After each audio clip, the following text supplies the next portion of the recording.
দাঁড়ান, দাঁড়িয়ে যান ওখানে, একদম নড়বেন না, আমরা পুলিশ। হ্যাঁ, অবশ্যই উনি ভালো হতে পারেন, কিন্তু আমার অভিজ্ঞতা বলে পৃথিবীতে কেউই 100% সাদা বা 100% কালো হয় না। আমার বাবা বলতেন কিছু বিষ আছে যা একবার ঢুকলে মনুষ্যত্ব নষ্ট করে দেয়। এই বিষ আপনি ধুয়ে মুছে দিন কবিরবাবু। শেয়ার কেনা বেচা আর আইনি লেনদেনের মধ্যে বড় কোনো রহস্য লুকিয়ে আছে কি? রাহুল দত্ত, এদের কিভাবে মেরেছেন আপনি?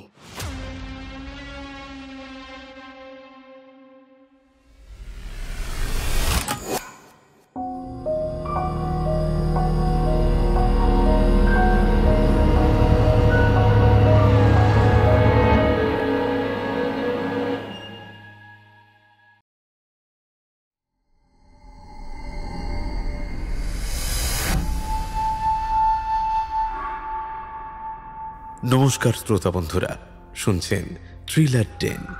মনের মতো গল্প শুনতে চাইছেন? তাহলে আজই সাবস্ক্রাইব করুন আমাদের চ্যানেল আর শুনতে থাকুন নতুন নতুন ভয়, রহস্য এবং রোমাঞ্চকর গল্প।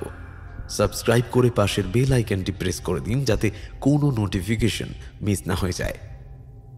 আমাদের আজকের নিবেদন সৌমিত্র বিশ্বাস রাজীবের লেখা গল্প বিষে বিষে নীল। গল্প পাঠে কৌশিক। অন্যান্য চরিত্রে শুভদীপ্ত, পাপিয়া, মলয়, বিশ্বজিৎ, অমিত, হ্যাপি, বলাকা, কৌশিক ও অধ্যায়। চলুন তাহলে শুরু করা যাক আজকের গল্প বিষে বিষে নীল।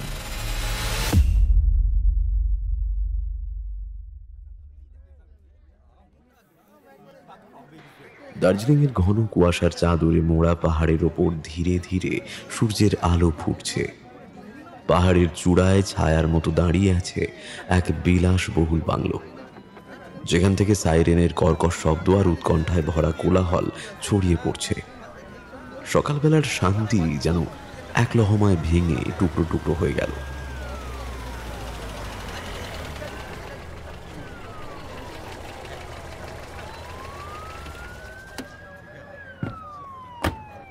তাড়াতাড়ি যান স্যার, বডিটা লিভিং রুমে পড়ে আছে।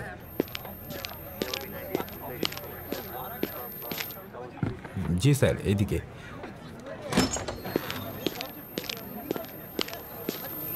সকালের চায়েই বিষ মেশানো হয়েছে বলে মনে হচ্ছে স্যার।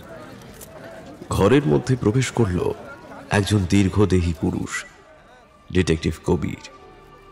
সবে বছর 28 পেরিয়েছে, অথচ ব্যস্ত কলকাতা শহরে ইতিমধ্যেই বেশ কিছু চাঞ্চল্যকর হত্যা মামলার সমাধান করে খ্যাতি অর্জন করেছে সে। চোখে তার তীক্ষ্ণ দৃষ্টি, মুখে অদ্ভুত এক দৃঢ়তা। প্রথম দর্শনে তাকে স্বল্পভাষী, শান্ত স্বভাবের মনে হলেও মাথার মধ্যে নিরন্তর বিশ্লেষণ চলছে, অসংখ্য প্রশ্ন, অসংখ্য অনুমান। কলকাতায় বড় হয়ে উঠলেও পাহাড়ের প্রতি তার আলাদা দুর্বলতা আছে। কবির ধীর পায়ে লিভিং রুমে ঢুকে চারপাশ ভালো করে পর্যবেক্ষণ করে। সোফায় নিথর হয়ে পড়ে আছেন দার্জিলিংয়ের বিখ্যাত ব্যবসায়ী আনন্দ সেনগুপ্ত। মুখের রং পাল্টে গাঢ় নীল বর্ণ ধারণ করেছে, চোখ দুটো খোলা কিন্তু প্রাণহীন। এই দৃশ্য দেখে কবিরের মনে ক্ষণিকের জন্য একটা অস্বস্তি জাগলেও সে দ্রুত সামলে নেয় নিজেকে। মুখটা নীল হয়ে গেছে, স্পষ্ট বিষক্রিয়া লক্ষণ। আচ্ছা চ্যাটার্জি, মৃতদেহ প্রথমকে দেখেছে? বাড়ির কাজের লোকেরা স্যার, তারা বলছে গতকাল রাত অবধি সব ঠিকঠাকই ছিল। সকালের চা দেওয়ার পর জলখাবার নিয়ে এসে দেখে যে সেনগুপ্তবাবু উপুর হয়ে পড়ে আছেন। চায়ে চুমুক দিয়েছিলেন বলে তাদের ধারণা। অনেক ডাকাডাকি করলেও তিনি সাড়া দেননি। শেষমেশ আমাদের খবর দেয়। কবির মৃতদেহের চারপাশে ঘুরে দেখে লিভিং রুমের টেবিলের ওপর একটা চায়ের কাপ রাখা আছে। কাপটার কাছে নাক নিয়ে একটু গন্ধ শুঁকে বলে ওঠে, চায়ের রং আর গন্ধ অদ্ভুত। আচ্ছা, কেউ কি জানে তিনি কোন ব্র্যান্ডের চা ব্যবহার করতেন? হ্যাঁ স্যার, এক মিনিট। ইয়ে স্যার, শুনেছি এই অঞ্চলের এক বিখ্যাত চা বাগান ব্লু হিল টি এস্টেট। উনি ওখান থেকেই নিয়মিত অর্ডার দিতেন। ওখানকার মালিক শর্মিলা সেন নামে একজন মহিলা, স্থানীয়ভাবে খুবই সম্মানীয়, প্রচুর দান খয়রাত করেন, ভীষণই সজ্জন বলে সবাই বলে। সজ্জন? এই শব্দটা কিন্তু কখনো কখনো বিপদ সংকেত হয় ইন্সপেক্টর। কত মানুষই এমন মুখোশ পড়ে থাকে। আমি অনেক সজ্জন চেহারার আড়ালে অন্ধকার খুঁজে পেয়েছি। স্যার, তাহলে কি করতে চাইছেন? প্রথমে এই চা বাগান সম্পর্কে আরও বিস্তারিত জানতে হবে, তারপর শর্মিলা সেনের সঙ্গে কথা বলতে হবে। কখনো কখনো মানুষ তার সবচেয়ে বড় অপরাধগুলোকে ঢাকার জন্য সজ্জন সত্তাকে ঢাল হিসেবে ব্যবহার করে। স্যার, এখানে অনেক পুরনো ফটো আর সার্টিফিকেট আছে দেখছি। মনে হচ্ছে সেনগুপ্তবাবু খুব সম্মানীয় ব্যক্তি ছিলেন। সম্মান মানুষ গড়ে তোলে, আবার সম্মানই অনেক অপরাধের জন্ম দেয়। ঠিক আছে, চলুন আগে ওই লাশটাকে ময়না তদন্তে পাঠানো হোক, তারপর আমরা ব্লু হিল টি এস্টেটে যাব। তার কথায় সকলে নড়ে চড়ে ওঠে। দুজন চিকিৎসা কর্মী মৃতদেহ বহন করে নিয়ে বেরিয়ে যায়। ইন্সপেক্টর চ্যাটার্জি আরো কিছু প্রাথমিক প্রমাণ জোগাড় করতে ব্যস্ত হয়ে পড়েন। আর সেই ফাঁকে কবির তাকায় বাড়ির বারান্দার দিকে। পাহাড়ের হিমেল হাওয়া এসে তার কপালে লাগছে, আর তার মধ্যে থেকেই ভেসে আসছে যেন অতীতের কিছু স্মৃতি, বিশেষত কলকাতার কয়েকটি হত্যাকাণ্ডের জটিল কেস যা সে কঠোর পরিশ্রমে সমাধান করেছিল।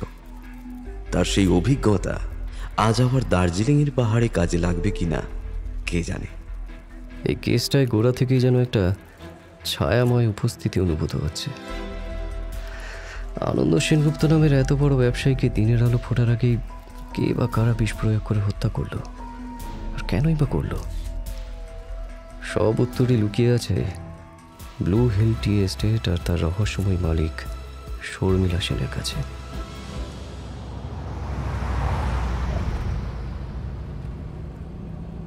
সকাল গড়িয়ে বেলা হলো। ডিটেকটিভ কবির আর ইন্সপেক্টর চ্যাটার্জি চলেছেন দার্জিলিংয়ের বিখ্যাত ব্লু হিল টি এস্টেটের উদ্দেশ্যে।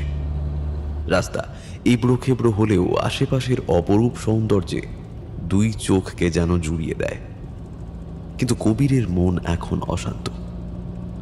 আনন্দ সেনগুপ্তের আকস্মিক মৃত্যু আর সেই ঘটনার সূত্র, এই রহস্যময় চা বাগানের মালিক শর্মিলা সেন তার সামনে কি অপেক্ষা করছে, সেই কথা ভেবেই মনে একটা চাপা উত্তেজনা অনুভব করছে সে। স্যার, অনেকেই শর্মিলা সেন সম্পর্কে খুব ভালো কথা বলে। শুনেছি ওখানকার শ্রমিকদের সাথে তার দারুণ সখ্যাতা, সবাইকে সাহায্য করেন, তাদের চিকিৎসা থেকে শিক্ষা সবকিছুতেই তিনি নাকি সমান নজর দেন। হ্যাঁ, অবশ্যই উনি ভালো হতে পারেন, কিন্তু আমার অভিজ্ঞতা বলে পৃথিবীতে কেউই 100% সাদা বা 100% কালো হয় না। আর যাদের বাইরে থেকে বেশি সাদা মনে হয়, অনেক সময় তারা আরও বেশি কালো দিক লুকিয়ে রাখে। কিছুক্ষণ পর তারা পৌঁছলো ব্লু হিল টি এস্টেটের প্রধান ফটকে। বিশাল লোহার গেটের ওপরে ঝোলানো সাইনবোর্ডে লেখা আছে ব্লু হিল টি এস্টেট। ভিতরে ঢুকতেই নজরে পড়ল বিস্তীর্ণ পাহাড়ি ঢালে সাজানো সার সার চা গাছ। পেছনে উকি দিচ্ছে একটা সুদৃশ্য দোতলা বাংলো। এই বাড়িতেই থাকেন শর্মিলা সেন। হ্যাঁ, চলুন দেখা করা যাবে এই রহস্যময় ব্যক্তির সঙ্গে। তারা দুজনেই গাড়ি থেকে নেমে বাংলোর দিকে এগোতে থাকে। পথে দেখা হয় কিছু চা শ্রমিকের সঙ্গে। মুখে হাসি, কিন্তু চোখে একটা অদ্ভুত কৌতূহল আর সমীহের ছাপ। आप लोग शहर से आए, दीदी को पता है? হ্যাঁ, আমরা পুলিশ। সেনগুপ্ত বাবুর মৃত্যুর ব্যাপারে কিছু কথা বলতে চাই। ওনাকে ফোন করেই আমরা আসছি। दीदी तो बहुत ही अच्छी इंसान है।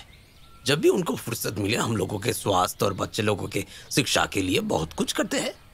कभी कभी तो वो वकील की इंतजाम भी खुद कर देती है। वो किसी का बुरा नहीं कर सकते। কবির শ্রমিকদের কথা খুব মন দিয়ে শুনল, কিন্তু তার সন্দেহ একটু কমল না।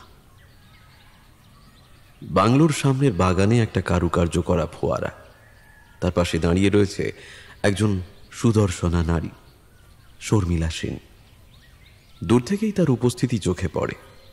পরনে হালকা রঙের শাড়ি, সামান্য গয়না, আর চোখে এমন এক গভীরতা যা একবার দেখলে ভোলা যায় না।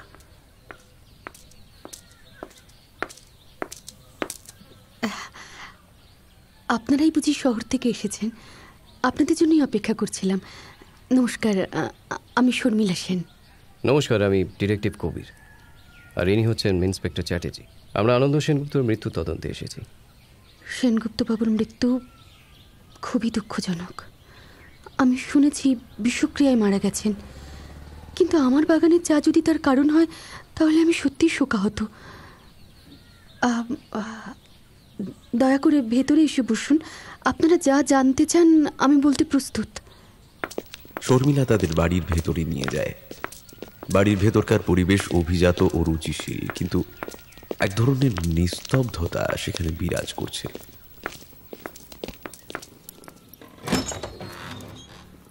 ড্রয়িং রুমে ঢুকে তারা দেখতে পায় চারিদিকে সুন্দর ছবি আর নানা পুরনো আসবাব। চা শ্রমিকদের নিয়ে কাজের জন্য পুরস্কার, সামাজিক কাজের সম্মাননাপত্র, সবকিছু সুন্দর পরিপাটি করে সাজানো।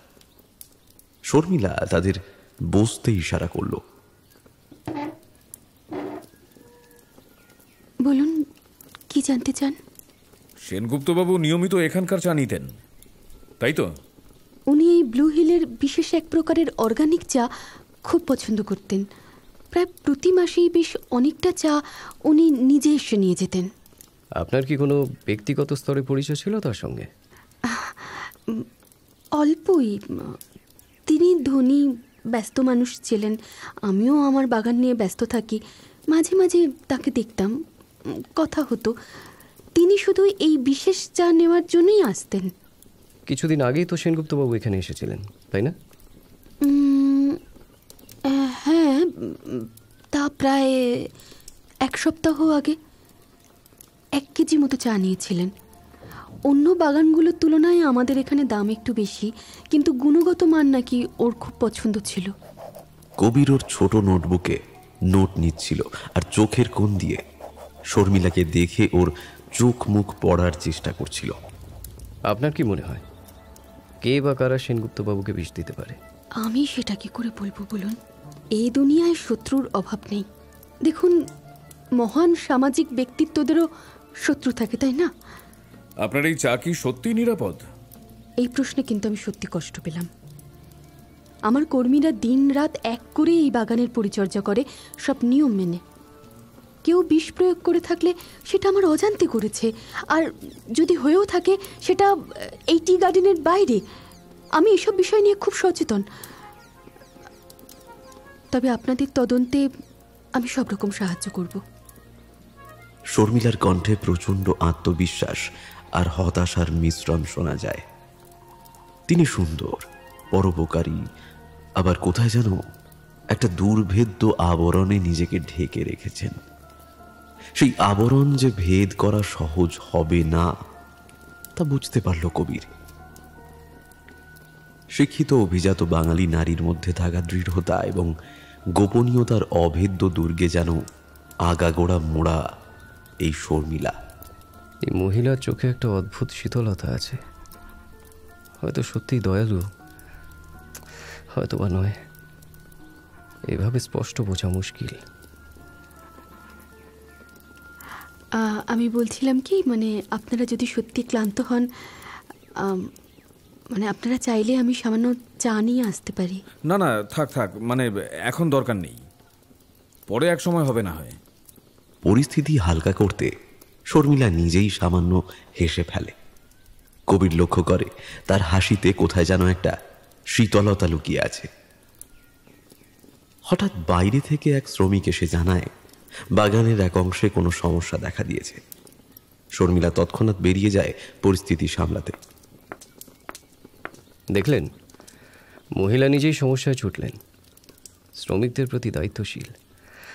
সত্যি ব্যাপারটা উদার মনোভাবের পরিচয় দেয়।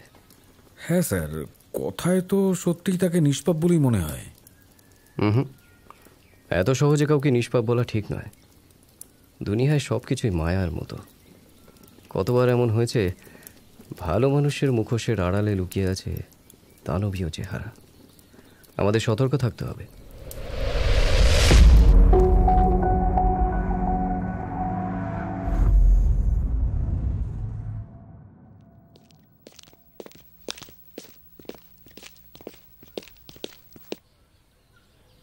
দুজনই বাইরে বেরিয়ে এসে দেখে দূরে শর্মিলা শ্রমিকদের সঙ্গে কথা বলছে।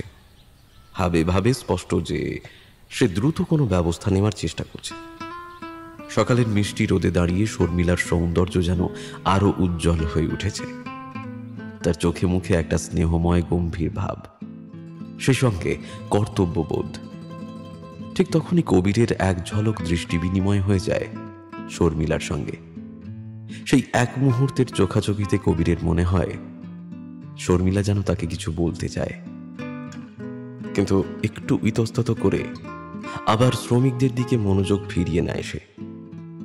কবির বুঝতে পারে এই নারীর মধ্যে এমন কিছু আছে যা তাকে শিহরিত করে।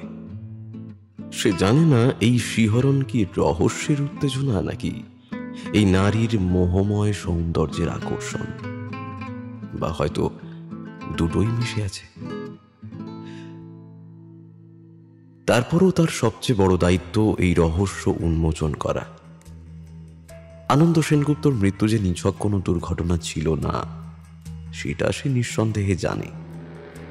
আর সেই নীল বিষ যা হয়তো এই ব্লু হিল টি এস্টেটের মধ্যে অথবা শর্মিলা সেনের মনের গভীরে লুকিয়ে আছে, সেই সত্য খুঁজে বের করাই হবে তার সবচেয়ে বড় চ্যালেঞ্জ।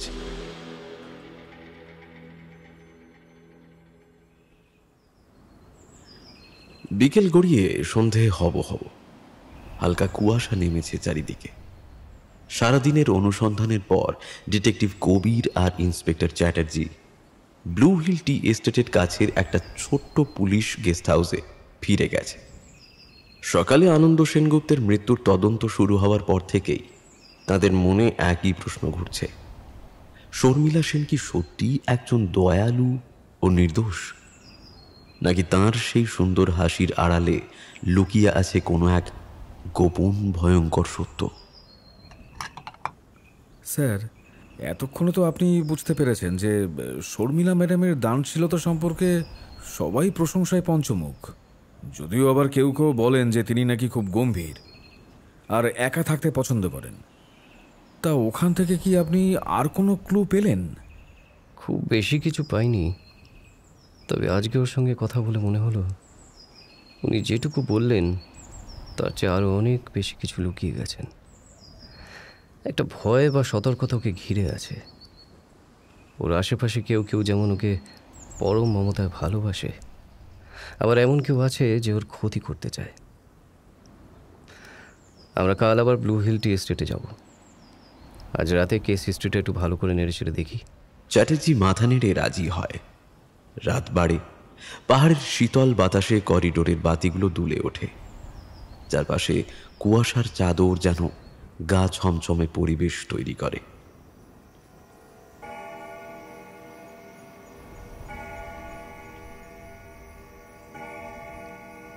রাত বেড়ে প্রায় 10টা। কবির তখনও পাণ্ডুলিপির মতো করে সাজানো নথিগুলো একটার পর একটা পড়ছে। আনন্দ সেনগুপ্তের ব্যবসা, ব্লু হিল টি এস্টেটের লেনদেন, পুরনো কাগজপত্র সবকিছুই পর্যবেক্ষণ করছে। হঠাৎ একটা তথ্য নজর কাড়ে তার। বছর 10 আগে ব্লু হিলের মালিকানা ছিল অন্য কারো নামে, কিন্তু খুব অল্প সময়ের মধ্যেই শর্মিলা সেন পুরো সম্পত্তির মালকিন হয়ে যান। কিন্তু কিভাবে? শেয়ার কেনা বেচা আর আইনি লেনদেনের মধ্যে বড় কোনো রহস্য লুকিয়ে আছে কি? অন্য মালিক কি বাধ্য হয়েছিলেন টি এস্টেট বিক্রি করতে, নাকি শর্মিলা অন্য কোনো উপায়? এটাকে খুঁজে বের করতেই হবে। পাশের ঘরে চ্যাটার্জি ঘুমিয়ে পড়েছে। কবির জানলার পাশে এসে দাঁড়ায়। বাইরে অন্ধকারে ল্যাম্পপোস্টের স্নিগ্ধ আলো পড়ে রাতটাকে যেন আরো রহস্যময় করে তুলেছে। হঠাৎ কবিরের মোবাইলটা বেজে ওঠে। অচেনা নাম্বার দেখে সে খানিকটা ইতস্তত করেও ফোনটা ধরে। হ্যালো, কে? আমি মায়া। আমি ব্লু হিলের এক শ্রমিকের স্ত্রী। আপনি আমাকে চেনেন না, কিন্তু কি হয়েছে? এভাবে থেমে গেলেন কেন? আমি ওর স্বামীকে খুঁজে পাচ্ছি না। দুপুরে বাড়ি ফেরেনি, খোঁজও পাচ্ছি না। সবাই বলছে হয়তো অন্য কোথাও গেছে, কিন্তু আমি জানি না, ও এরকম তো করে না। আমায় না বলে ওইভাবে কোথাও কখনো যায় না। ওর সঙ্গে আমি কোনো ঝামেলাও করিনি। আপনি আপনি দয়া করে আমায় সাহায্য করুন। আমি কিভাবে আপনাকে সাহায্য করতে পারি বলুন? আমি শর্মিলা ম্যাডামের নাম করতে চাই না, কিন্তু সবাই বলে তিনি সবসময় সবার ভালো চান, অথচ এমন কিছু ঘটনাও ঘটেছে যার সমাধান মেলে না। দয়া করে কাল ব্লু হিলে এলে আমার সঙ্গে যোগাযোগ করবেন। কল কেটে যায়। কবির কিং কর্তব্য বিমূঢ়। ভোর হলে কবির আবার ব্লু হিল টি এস্টেট যাবে ঠিকই, কিন্তু এখন নতুন একটা তথ্য পাওয়া গেল। এক শ্রমিক হারিয়ে গেছে। চা বাগানের এক শ্রমিকের স্ত্রীর এত মার্জিত ভাষা, এটা স্রেফ কাকতালীয় নাকি গভীর কোনো ষড়যন্ত্রের অংশ?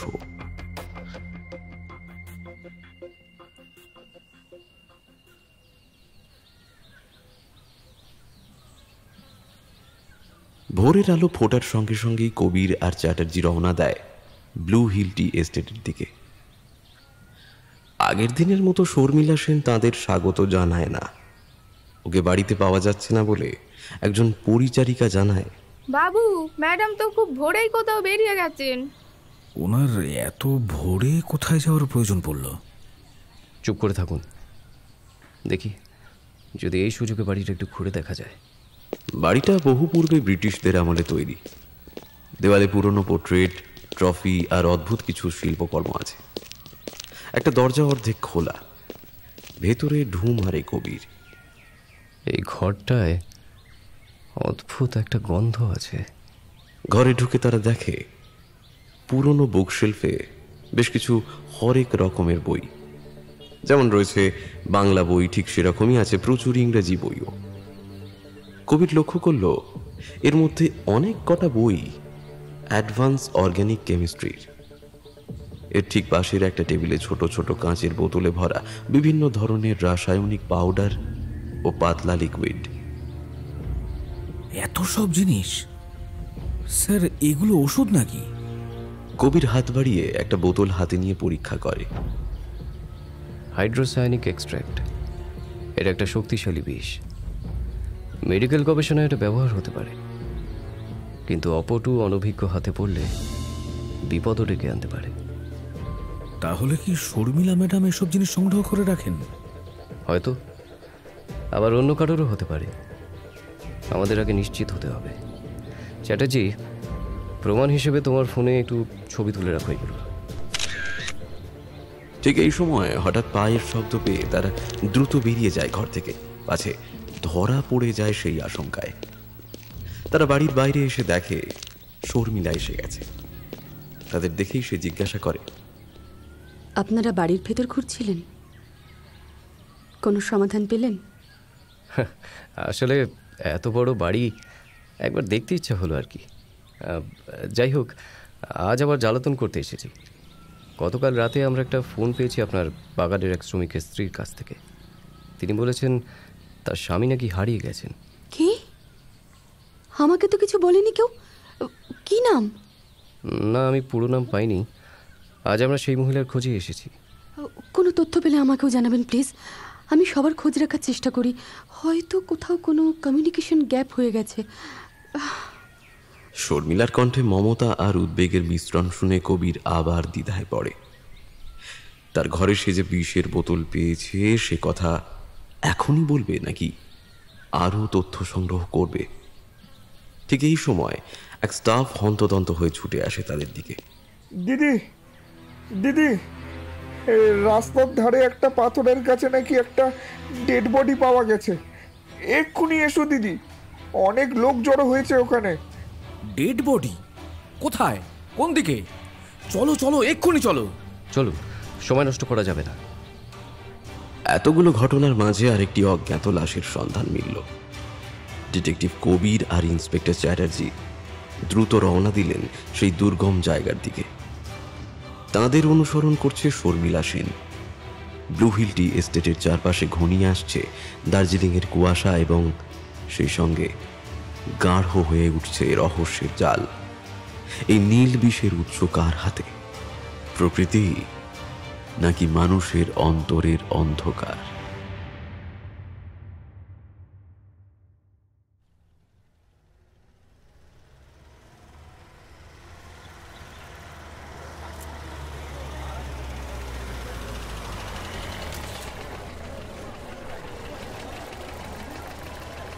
কবির আর ইন্সপেক্টর চ্যাটার্জি দ্রুত পৌঁছে যায় সেই পাহাড়ি পথের ধারে।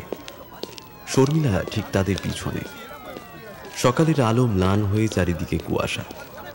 সেই কুয়াশার মধ্যেই লাশটি আবছা দেখা যাচ্ছে।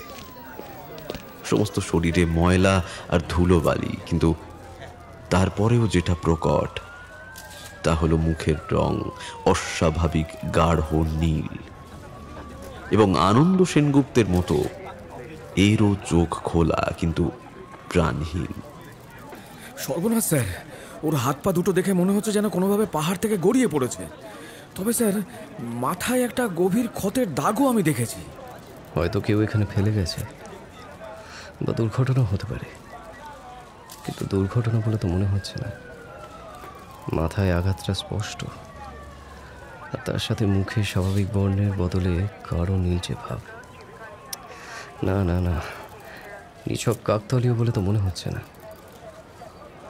কবির তার সুতীক্ষ্ণ চোখে কুয়াশার মধ্যেই চারিদিক দেখতে থাকে। কিছুক্ষণ এদিক সেদিক দেখতে দেখতেই তার দক্ষ চোখ মৃতদেহের পাশে একটা ছোট্ট কাগজের টুকরো দেখতে পায়। সে দ্রুত হাতে তুলে নেয় সেটা। এখানে কেবল একটা ফোন নাম্বার আর কয়েকটা তারিখ লেখা। দেখো তো চ্যাটার্জি, এই নম্বরটা সেই অচেনা নারী যে আমাকে ফোন করেছিল তার নম্বরের সঙ্গে মেলে কিনা? আচ্ছা স্যার, আমি চেক করছি। না স্যার, নম্বরটা মেলেনি। স্যার, এটা অন্য কোনো নাম্বার। কবির তার ভাবনায় পুরো ঘটনাটা গুছিয়ে নেয়। লাশটির পরিচয় কি? মৃত ব্যক্তি কি সেই নিরুদ্দেশ শ্রমিক যার কথা তার স্ত্রী ফোনে বলেছিলেন, নাকি আরেকজন? শর্মিলা সেন তখনও খানিক দূরে দাঁড়িয়ে। তার চোয়াল শক্ত, চোখে বিষণ্ণতা ও অস্বস্তির ছায়া। সে এসব দেখে একটু এগিয়ে আসে কবিরের দিকে। কবিরবাবু, এই ব্যক্তি, আমি যেন একে এক আধবার দেখেছি বলে মনে হচ্ছে। ও কি আমাদের স্টেটের কোনো অস্থায়ী শ্রমিক? আমি ঠিক মনে করতে পারছি না। তা হতে পারে। আচ্ছা, একটু মনে করার চেষ্টা করুন না। না, আমার ঠিক মনে পড়ছে না। হতে পারে আমি বাগানের আশেপাশে কোথাও দেখেছি। সবার সঙ্গে সারাদিন কাজ করতো বলে মনে হয় না। কবির ধীরে ধীরে পাহাড়ি পথ আর পাথরের গায়ে তীক্ষ্ণ দৃষ্টি বোলাতে থাকে। একটা জায়গায় কিছু বড় পায়ের ছাপ আর গাছের ডাল ভাঙার চিহ্ন দেখতে পায়। তার মনে হয় লাশটাকে এই পথে নামিয়ে আনা হয়েছে। স্যার, আমার মনে হচ্ছে কেউ ইচ্ছে করে এখানে ফেলে গিয়েছে, কারণ দুর্ঘটনা হওয়ার সম্ভাবনা এখানে কিন্তু খুব কম। হ্যাঁ, ঠিক তাই। এই পথ দিয়ে সহজে নামা যায় না। যারা চেনে তারাই এসেছে। শর্মিলা সেনের এস্টেটের একেবারে সীমানার ধারে কেন কেউ এরকমভাবে লাশ ফেলে যাবে? শোনো, তুমি দুজন অফিসারকে কাছের এলাকা ভালো করে তল্লাশি করতে বলে দাও। কবির ফের শর্মিলার দিকে তাকায়। তাকে এই ঘটনার মধ্যে জড়ানোর কোনো প্রমাণ এখনো পাওয়া যায়নি, কিন্তু চিন্তার কারণ একটাই, সব রহস্য যেন তাকে ঘিরেই আবর্তিত হচ্ছে। ম্যাডাম, আপনি সম্ভবত অনুমান করতে পারছেন আমি এখনো আনন্দ সেনগুপ্তর মৃত্যুর কারণ নিয়ে সন্দিহান। তার উপর আপনার একজন শ্রমিক নিখোঁজ, আর একজন সম্ভবত অস্থায়ী শ্রমিকের মৃতদেহ পাওয়া গেল আপনারই বাগানের পাশে। আচ্ছা, আপনি কি এর মধ্যে কোনো যোগসূত্র দেখতে পাচ্ছেন? কবিরবাবু, আমি নিজেও আতঙ্কিত। আমার এখানে এত মানুষ কাজ করে, তাদের সবার নিরাপত্তার দায়িত্ব আমার। কি বা কারা এই স্ট্রিটের ভেতর বা আশেপাশে এইসব ঘটাচ্ছে আমি বুঝতে পারছি না। যদি আমার কোনো খারাপ উদ্দেশ্য থাকতো তাহলে এখানে এতদিন এদের মাঝখানে আমি থাকতে পারতাম না। কবির নীরবে এক দৃষ্টে শর্মিলার চোখের দিকে তাকিয়ে থাকে, যেন লুকিয়ে থাকা কোনো ইঙ্গিত বা মিথ্যে খোঁজে সে। লাশ উদ্ধার করে স্থানীয় হাসপাতালে ময়না তদন্তে পাঠানোর ব্যবস্থা করা হয়। স্যার, এখান থেকে আর কোনো ক্লু পাইনি। মনে হচ্ছে আশেপাশে আর কিছুই নেই। আমি বরং থানায় গিয়ে রিপোর্ট করব। আর আপনি? আমি এখানে আরও কিছুক্ষণ থাকবো। ম্যাডাম, আপনি কি ফিরে যাবেন নাকি এখানে থাকবেন? না, আমি আমার শ্রমিকদের সঙ্গে কথা বলবো। ওদের মন ভালো নেই। এমন একটা ঘটনায় ওরা খুবই আতঙ্কিত। আমি ওদের একা রেখে যেতে পারি না। চ্যাটার্জি কনস্টেবলদের নিয়ে চলে যায়। কবির ও শর্মিলা থেকে যায় সেই পাহাড়ি পথে। কুয়াশার চাদর ঘন হতে থাকে। দুজন ধীর পায়ে হাঁটতে হাঁটতে বাগানের সীমানা বরাবর এগিয়ে যায়। এখনো বিশ্বাস করছেন না আমাকে, তাই তো? বিশ্বাস অবিশ্বাসের বিষয়টা সোজা নয়, সত্যিটা খোঁজাই আমার কাজ। আপনি যদি সত্যি নির্দোষ হন, সময় তার প্রমাণ দেবে। আমার মনে হয় আপনি মানুষকে অবিশ্বাস করতে শিখেছেন জীবন থেকেই। এমন কিছু ঘটেছে আপনার জীবনে যা আপনার মনটাকে কঠিন করে দিয়েছে। হতেই পারে, তবে এই মুহূর্তে আমার ব্যক্তিগত জীবনের কোনো মূল্য নেই। আমি শুধু আনন্দ সেনগুপ্তের হত্যা রহস্য আর আজকের এই লাশের রহস্য উদ্ঘাটন করতে চাই। তারা নামতে থাকে নিচের দিকে। শ্রমিকদের কলোনির সামনে গিয়ে দেখা যায় বেশ কয়েকজন নারী পুরুষ জটলা করে আছে। শর্মিলা সবাইকে অভয় দেয়। আমি আছি, তোমরা ভয় পেও না। আমি তোমাদের কোনো ক্ষতি হতে দেব না। ভয় বড় ছোঁয়া আছে। ছোট বড় সকলের চোখেই যেন ভয় ও প্রশ্নের ঝিলিক। কে মারা গেল? কেন এমন হচ্ছে? हम गरीब मजदूर लोग मजदूरी करके कमाते हैं सब। इन सब में हम लोग को नहीं पड़ना। आखिर क्यों कोई हमारे जान के पीछे पड़ गए? আপনাদের জন্য যা যা করার দরকার আমি করব। আমি চাই পুলিশ এটা দ্রুত সমাধান করুক। কবির শ্রমিকদের মাঝে মুখ ফিরিয়ে খোঁজে সেই নারীকে, মায়া, যে কাল ফোন করেছিল। কিন্তু এত ভিড়ের মধ্যে মায়াকে সে খুঁজে পাবে কি করে? কই কই সে তো সামনে আসছে না। সে কি ভয় আসছে না সামনে?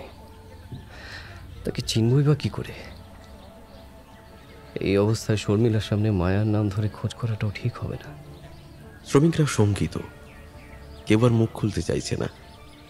পরিস্থিতি খানিকটা নিয়ন্ত্রণে আনতে শর্মিলা কয়েকজনকে বুঝিয়ে বলে যে সবাইকে সতর্ক থাকতে হবে। যে কোনো অচেনা মানুষের আনাগোনা দেখলে পুলিশ বা তাকে জানাতে হবে। অনেক বোঝানোর পর শ্রমিকরা আলাদা হয়ে যার যার বাড়িতে ফিরে যেতে শুরু করে। অনেকক্ষণ ধরে কবির এক কোনায় দাঁড়ানো এক বৃদ্ধ শ্রমিককে লক্ষ্য করছিল। সে বারবার তাকাচ্ছিল সোজা কবিরের দিকে। আচ্ছা কাকু, আপনি কি কিছু বলতে চান? बाबू, हम लोगों का खून पसीना मिला हुआ है इस बगीचे की मिट्टी में। आप सावधान रहना। लगता है जैसे ये पुराना सांप अभी भी यहीं पे है। শর্মিলা পিছন থেকে এসে দাঁড়ায়। ওকে দেখে বৃদ্ধ শ্রমিক থেমে যায়। কবির খেয়াল করলো বৃদ্ধ আর কথাই বলল না, চোখ নামিয়ে নিল, যেন শর্মিলার সামনে সে কথা বলতে ভয় পাচ্ছে বা সংকোচ বোধ করছে। উনি একটু বয়স্ক, অনেক অতীত স্মৃতি আছে ওর, ভয় পান সবসময়। কবিরের মনে সন্দেহ আরো ঘনীভূত হয়। এই বৃদ্ধ কি সত্যিকারের কোনো গোপন কথা বলতে চাইছিল? শর্মিলার ভয় কি সে চুপ করে গেল? ও এখন স্পষ্ট বুঝতে পারছে ব্লু হিল টি এস্টেটের মধ্যে শুধুই সৌন্দর্য আর পরোপকার নয়, কোনো এক প্রচণ্ড গোপন ষড়যন্ত্র বা লুকোনো ইতিহাস আছে। শ্রমিকদের কেউ কেউ ভয়ে কথা বলছে না, আবার কেউ কেউ নিখোঁজ হয়ে যাচ্ছে। তার উপর পাহাড়ের ধারে লাশ পড়ে থাকা, এসব কিছুই স্বাভাবিক ঘটনা নয়। একদিকে শর্মিলা সেন একজন অদ্ভুত আকর্ষণীয় দৃঢ়চেতা দানশীল নারী, অন্যদিকে এই পরপর মৃত্যুর কুয়াশায় জড়ানো ঘটনার কেন্দ্রবিন্দুতে যেন বারবার তার নাম উঠে আসে। কবির ঠিক করে সে আরো গভীরে যাবে। যে যত বড় প্রভাবশালী হোক না কেন, সত্যিটা তাকে খুঁজে বের করতেই হবে।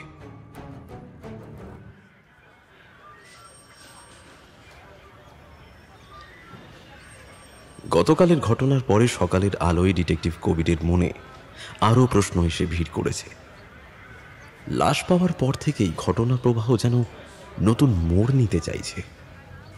আনন্দ সেনগুপ্তের মৃত্যু রহস্য, ব্লু হিল এস্টেটের নিখোঁজ শ্রমিক, পাহাড়ের ধারে পড়ে থাকা অজ্ঞাত লাশ, এই সব কিছুই যেন বিন্দু থেকে বিন্দুতে যুক্ত হতে শুরু করেছে। কবির এখন স্থানীয় থানায় লাশের পোস্টমর্টেম রিপোর্টের অপেক্ষায়। ইন্সপেক্টর চ্যাটার্জি প্রাথমিক রিপোর্ট দেখতে ব্যস্ত। স্যার, ময়না তদন্তের প্রাথমিক রিপোর্টে বলা হয়েছে যে এই লাশের মাথার আঘাত গুরুতর হলেও মৃত্যু হয়েছে সম্ভবত বিষক্রিয়ায়। কি অদ্ভুত মিল! এই ব্যক্তির শরীরেও নীলচে আভা পাওয়া গিয়েছে, অনেকটা সেই আনন্দ সেনগুপ্তের মতো। তাহলে আমরা এখন একটা বিষয়ে মোটামুটি নিশ্চিত হতে পারি, এই বাগানে অথবা এর আশেপাশে এমন কোনো বিষ ব্যবহার করা হচ্ছে যা একাধিক ব্যক্তিকে হত্যা করেছে বা করছে। আর এটা যদি সত্যি হয় তবে পরপর এতগুলি ঘটনা নিছক দুর্ঘটনা তো হতে পারে না। কেউ পরিকল্পনা করে এসব করছে। শ্রমিকেরা বেশ ভয়ে আছে, কেউ মুখ খুলতে সাহস পাচ্ছে না। শর্মিলা সেনের কাছে আশ্রয় খোঁজে সবাই, কিন্তু তিনি কি সত্যিই নির্দোষ? আপাতত নিশ্চিত নই। আজ আমি ওখানে গিয়ে সেই মহিলার মায়ার খোঁজ করব, যিনি আমাকে ফোন করেছিলেন। হয়তো তার স্বামী ওই লাশ। কবির জিগস পাজলের মতো সন্দেহগুলোকে জুড়ে একটা স্পষ্ট চিত্র খুঁজে বের করতে চাইছে, কিন্তু সব যেন ধোঁয়াশায় ঢাকা। সে সিদ্ধান্ত নেয় আবার ব্লু হিল টি এস্টেটে যাবে। সে খুঁজবে মায়াকে, যে শ্রমিকের স্ত্রী ফোনে সাহায্য চেয়েছিল।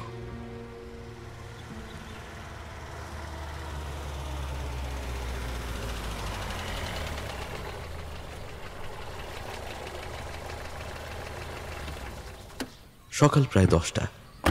কবির গাড়ি থেকে নামল। আজ শর্মিলা সেনকে বাড়িতেই পাওয়া গেল। তাকে দেখেই শর্মিলা বেরিয়ে এলো। তার চোখে ক্লান্তির ছাপ, মনে হয় সারা রাতে ঠিকমতো ঘুম হয়নি তার। কবিরবাবু আবার চলে এলেন, কোনো খবর আছে? হ্যাঁ, কালকে লাশের প্রাথমিক পোস্টমর্টমের রিপোর্ট পেয়েছি। প্রাথমিক রিপোর্টে বিষক্রিয়ার ইঙ্গিত আছে। এবার সে বিষক্রিয়া আপনার চায়ের বিষক্রিয়ার সঙ্গে মেলে কিনা সেটা এখনই বলতে পারছি না। তবে আপনার শ্রমিকদের মধ্যে কেউ নিখোঁজ কিনা সেটা কি আপনি জানতে পেরেছেন? হ্যাঁ, কাল রাতেই শুনলাম একজন ডিউটিতে আসেনি, বাড়িতেও নাকি যায়নি। কিন্তু ওই লাশ কি তারই? এটা যদি সত্যি হয়, আমি কি করে এই পরিস্থিতি সামলাবো? মানুষ আমার উপর আস্থা রাখবে কি করে? সেটা এই মুহূর্তে বলা যাচ্ছে না ফর শিওর। আমি সেই মহিলার সঙ্গে কথা বলতে চাই, যিনি আমাকে ফোন করেছিলেন। আমি শ্রমিকদের মধ্যে খোঁজ করেছি, কারো স্ত্রী ফোন করেনি বলে জানাচ্ছে ওরা। হয় কেউ সত্যিটা লুকোচ্ছে, না হলে কোনো বহিরাগত হতে পারে। কবির বুঝতে পারে সঠিক তথ্য পেতে হলে তাকে শ্রমিক বস্তিতে গিয়ে কথা বলতে হবে। শর্মিলাও সঙ্গে যেতে চায়, কারণ সেও চায় সমস্ত কিছু খোলসা হোক। দুজনেই বাগানের নিচের দিকে, যেখানে শ্রমিকদের ছোট ছোট কুটির আছে, সেখানে হাঁটতে শুরু করে। আপনি তো কলকাতায় অনেক কেস সলভ করেছেন শুনেছি আমি এটা। আপনার কি মনে হয় এই খুনগুলো কি যে কেউ করতে পারে, নাকি খুব কাছের কেউ? অপরাধী অনেক সময় দূর থেকে আসে, আবার অনেক সময় খুব কাছের মানুষের মুখোশ পড়ে থাকে। সেটা এখনই ঠিক বলা যাবে না। যতক্ষণ এই রহস্যের জট খুলছে ততক্ষণ আমি যেন ঠিকভাবে শ্বাস নিতে পারছি না। তবে আপনার সঙ্গ পেয়ে বেশ ভালোই লাগছে। আপনি এই এলাকাকে আমার চেয়ে অনেক বেশি ভালো চেনেন। হয়তো চিনি, আবার হয়তো অনেক কিছুই আমি জানি না। আমার বাবাকে আমি অকালে হারিয়েছি, তারপরে এই এস্টেটের মালিকানা পেয়েছি। শুনে যতটা সহজ মনে হচ্ছে, বাস্তবে সব কিছু ততটা সহজ ছিল না। লোকে ভাবে আমি খুবই সৌভাগ্যবতী, কিন্তু অভিশপ্ত ভাগ্যও বলে কিছু আছে। কবির অবাক হয়ে শর্মিলার দিকে তাকায়, যেন ওর কথায় কোনো ইঙ্গিত আছে বলে তার মনে হয়।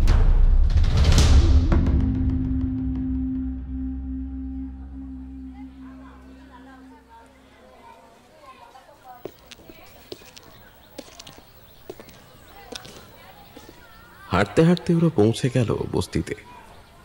কিছু জরাজীর্ণ কুটির, শিশুদের কান্নার আওয়াজ, অল্প বয়সী মায়েদের ব্যস্ততা, এইভাবেই কলোনিটা জীবন্ত। চারিদিকে দারিদ্র আর পরিশ্রমের ছাপ স্পষ্ট। এক বৃদ্ধ শ্রমিককে দেখে কবির বলে ওঠে, কাকু, আমি একজন পুলিশ। শুনেছি একজন শ্রমিক নাকি গতকাল বাড়ি ফেরেনি। ওর বউ ফোন করে আমাকে ডেকেছিল। ওকে কোথায় পাবো বলতে পারবেন? এ কথায় বৃদ্ধ শ্রমিক মুখ অন্যদিকে ফিরিয়ে নেয়, যেন কিছু বলতে চাইছে না। আপনি বলুন না, ভয় পাবেন না। দেখুন, আমরা তো সবার ভালো চাই, তাই না? ভয় নেই, আপনি বলুন।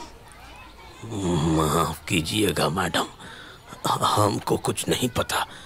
नहीं, हमको कुछ नहीं पता। কবির অনুভব করে বৃদ্ধ কিছু লুকোতে চাইছে। হয়তো কারোর ভয়ে সে মুখ খুলতেই চাইছে না। আচ্ছা, যিনি নিখোঁজ তার নামটা কি? এবার এক তরুণী এগিয়ে আসে, চোখ মুখ ফোলা।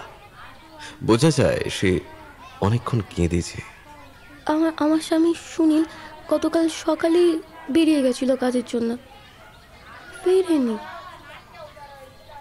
কিন্তু আমি তো আপনাকে ফোন করিনি। আপনার নাম্বার আমি কোথায় পাবো? আমি ফোন করিনি, কিন্তু কেউ হয়তো দয়া করে সাহায্য করতে চেয়েছেন। শর্মিলা এগিয়ে গিয়ে তরুণীর কাঁধে হাত রাখে। সুনীলকে আমরা খুঁজে বের করবই, তুমি ভয় পেও না। আচ্ছা, একটা কথা, সুনীল কি কারোর সঙ্গে কোনো ঝগড়া বিবাদে জড়িয়েছিল? না বাবু, ও খুব শান্ত মানুষ। সবাই ওকে ভালোবাসে, কারোর সঙ্গেই ওর কোনো ঝামেলা নেই। তাহলে হঠাৎ কোথায় গেল? আচ্ছা, একটা কথা বলুন, ও এখনো বাড়িতে কোনো নতুন কিছু নিয়ে এসেছিল, বা কারো নির্দেশে কোনো গোপন কাজ? না না, সেরকম কিছু তো আনেনি কখনো। আনলে তো আমার চোখে পড়তো। ও না শুধু বলতো কিছু বদলোক নাকি এই চা বাগানের উপর কুনজর রেখেছে, ক্ষতি করার চেষ্টা করছে। ও সবসময় সবাইকে সাবধানে থাকতে বলতো, কিন্তু এর বেশি তো কিছু কখনো বলেনি। বদলোক মানে কি আনন্দ সেনগুপ্তর মতো কেউ, নাকি অন্য কোনো প্রভাবশালী গোষ্ঠী? সুনীল কি সত্যি কোনো ষড়যন্ত্রের ফাঁদে পা দিয়েছে? ঠিক এই সময় পেছন থেকে আর একজন শ্রমিক আস্তে আস্তে এগিয়ে আসে। তার হাতে একটা চটের ব্যাগ। बाबू सुनिए, कल दोपहर को रास्ते में मुझे ये बैग मिला। ये बैग देख के ही पहचान लिया मैं कि सुनील जिसे आप ढूंढ रहे हैं ना, ये उसका ही बैग है। हमने किसको नहीं बताया। बताने से अगर लोग उल्टा मुझे ही शक करे तो इसलिए ही अब लोग उसे ढूंढते हुए यहाँ पे आए, तभी आपको दे रहा हूँ। बस इतना ही, मुझे और कुछ नहीं पता। কবির হাত বাড়িয়ে ব্যাগটা নিল। ব্যাগটা খুলে দেখে ভিতরে একটা পুরনো ডায়েরি, কিছু কাগজপত্র আর জীর্ণ একটা ছবি। ডায়েরিটা কয়েক পলকের জন্য খুলে দেখে ভেতরে অনেক কিছুই লেখা আছে। বেশ কয়েকবার শর্মিলার নামের উল্লেখও দেখতে পেল সে, সাথে কিছু তারিখ আর অদ্ভুত আঁকিবুকি। কবিরের চোখ মুখ উজ্জ্বল হয়ে ওঠে। যদিও ডায়েরির বেশ কিছু পৃষ্ঠা ছেঁড়া, তবু বোঝা যায় সুনীল কোনো তথ্য লিপিবদ্ধ করেছিল। শর্মিলা সেনের নামের পাশে কয়েকটা লাল কালিতে দাগ, গোপন চুক্তি, হস্তান্তর, প্রভাবশালী ব্যক্তি ইত্যাদি বাক্যাংশ দেখতে পাওয়া যায়। শর্মিলা কৌতূহলী দৃষ্টি নিয়ে এগিয়ে আসে কবিরের দিকে। এগুলো কি? আগে দেখতে হবে, আপাতত এটি পুলিশের হেফাজতে থাকবে। কবির একটু সচেতন হয়েই ডায়েরিটা ব্যাগে ঢুকিয়ে সরিয়ে রাখে। সুনীলের ব্যাগটা দেখে কেঁদে ওঠে মায়া। শর্মিলা এগিয়ে যায় মায়াকে সান্ত্বনা দিতে। মধ্যাহ্নের সূর্য তীব্রতর হচ্ছে। কিন্তু চারপাশে কুয়াশার মতো একটার পর একটা রহস্যের পর্দা যেন নেমেই চলেছে। এই ডায়েরি কি সুনীলের শেষ চিহ্ন? সে কি কোনো চাঞ্চল্যকর গোপন তথ্য পেয়েছিল, আর সে কারণেই কি তাকে সরিয়ে দেওয়া হয়েছে? কেউ কি বুঝে ফেলেছিল সুনীল বড় কোনো সত্য উন্মোচন করতে চলেছে? কবিরের মনে হাজার প্রশ্ন। ডায়েরিটা খুঁটিয়ে দেখতে হবে তাকে। এর মধ্যেই হয়তো লুকিয়ে আছে দার্জিলিং এর এই পাহাড়ি অঞ্চলে ছড়িয়ে থাকা নীল বিষের মূল সূত্র।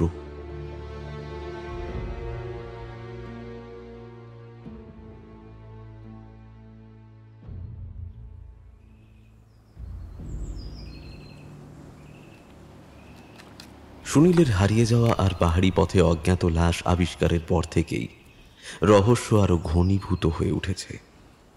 এখন পুলিশের হাতে রয়েছে সুনীলের একটি পুরনো ডায়েরি, ময়লা, কয়েক পৃষ্ঠা ছিঁড়া। কবির ডায়েরিটা পাতা উল্টে যাচ্ছে অত্যন্ত মনোযোগের সাথে। শর্মিলা ম্যাডাম, কিছু বড় লোক চা বাগান কিনতে চায়, নতুনভাবে রূপান্তর। গতকাল এক আলোচনায় ছিল নীল শেড, গোডাউন, কিছু লাল কালির আঁকিবুকি, অতীতের মালিকানা, বাবার মৃত্যু রহস্য, ডিওসি। ডিওসি মানে কোনো ডকুমেন্ট, কিন্তু কি ডকুমেন্ট? নীল শেড, সেটাই বা কোথায়? শর্মিলা সেনের বাবার মৃত্যু, এর মাঝে কি রহস্য থাকতে পারে? হয়তো সুনীল গবেষণা করছিল, কিছু গোপন তথ্য জানত, তাই জন্য কি সে বিপদে পড়েছে? স্যার, ওই অজ্ঞাত লাশটার ফিঙ্গারপ্রিন্ট মিলিয়ে দেখা হয়েছে। সম্ভবত নাম রাহুল দত্ত, শিলিগুড়ির দিকের কেউ। পূর্বে একবার চুরির অভিযোগে ধরা পড়েছিল, তারপর জামিনে মুক্তি পায়। কিন্তু সে এখানে কি করতে এসেছিল? রাহুল দত্ত সম্ভবত কোনো ভাড়াটে বা দালাল বা কারোর হয়ে কাজ করছিল। আবার হতে পারে চুরির উদ্দেশ্যে এসেছিল, কেউ তাকে সাহায্য করেছে। কিন্তু বিষ প্রয়োগের বিষয়টা অস্বীকার করা যায় না। সুনীলের এই ডায়েরি আরও বিশদে খুঁটিয়ে দেখতে হবে। এতে যে নাম তারিখগুলো আছে সেগুলো কার সঙ্গে মিলতে পারে, খোঁজ করছি। চ্যাটার্জির সঙ্গে কবির পরিকল্পনা করে ঠিক করে আজ বিকেলেই আবার ব্লু হিল টি এস্টেটে ঘুরে আসবে। এইবার সে সুনীলের স্ত্রীকে আর একবার জিজ্ঞাসাবাদ করবে এবং শ্রমিকদের কাছ থেকেও তথ্য বের করার চেষ্টা করবে। সেখানে রাহুল দত্ত নামটা যদি কারোর চেনা হয়।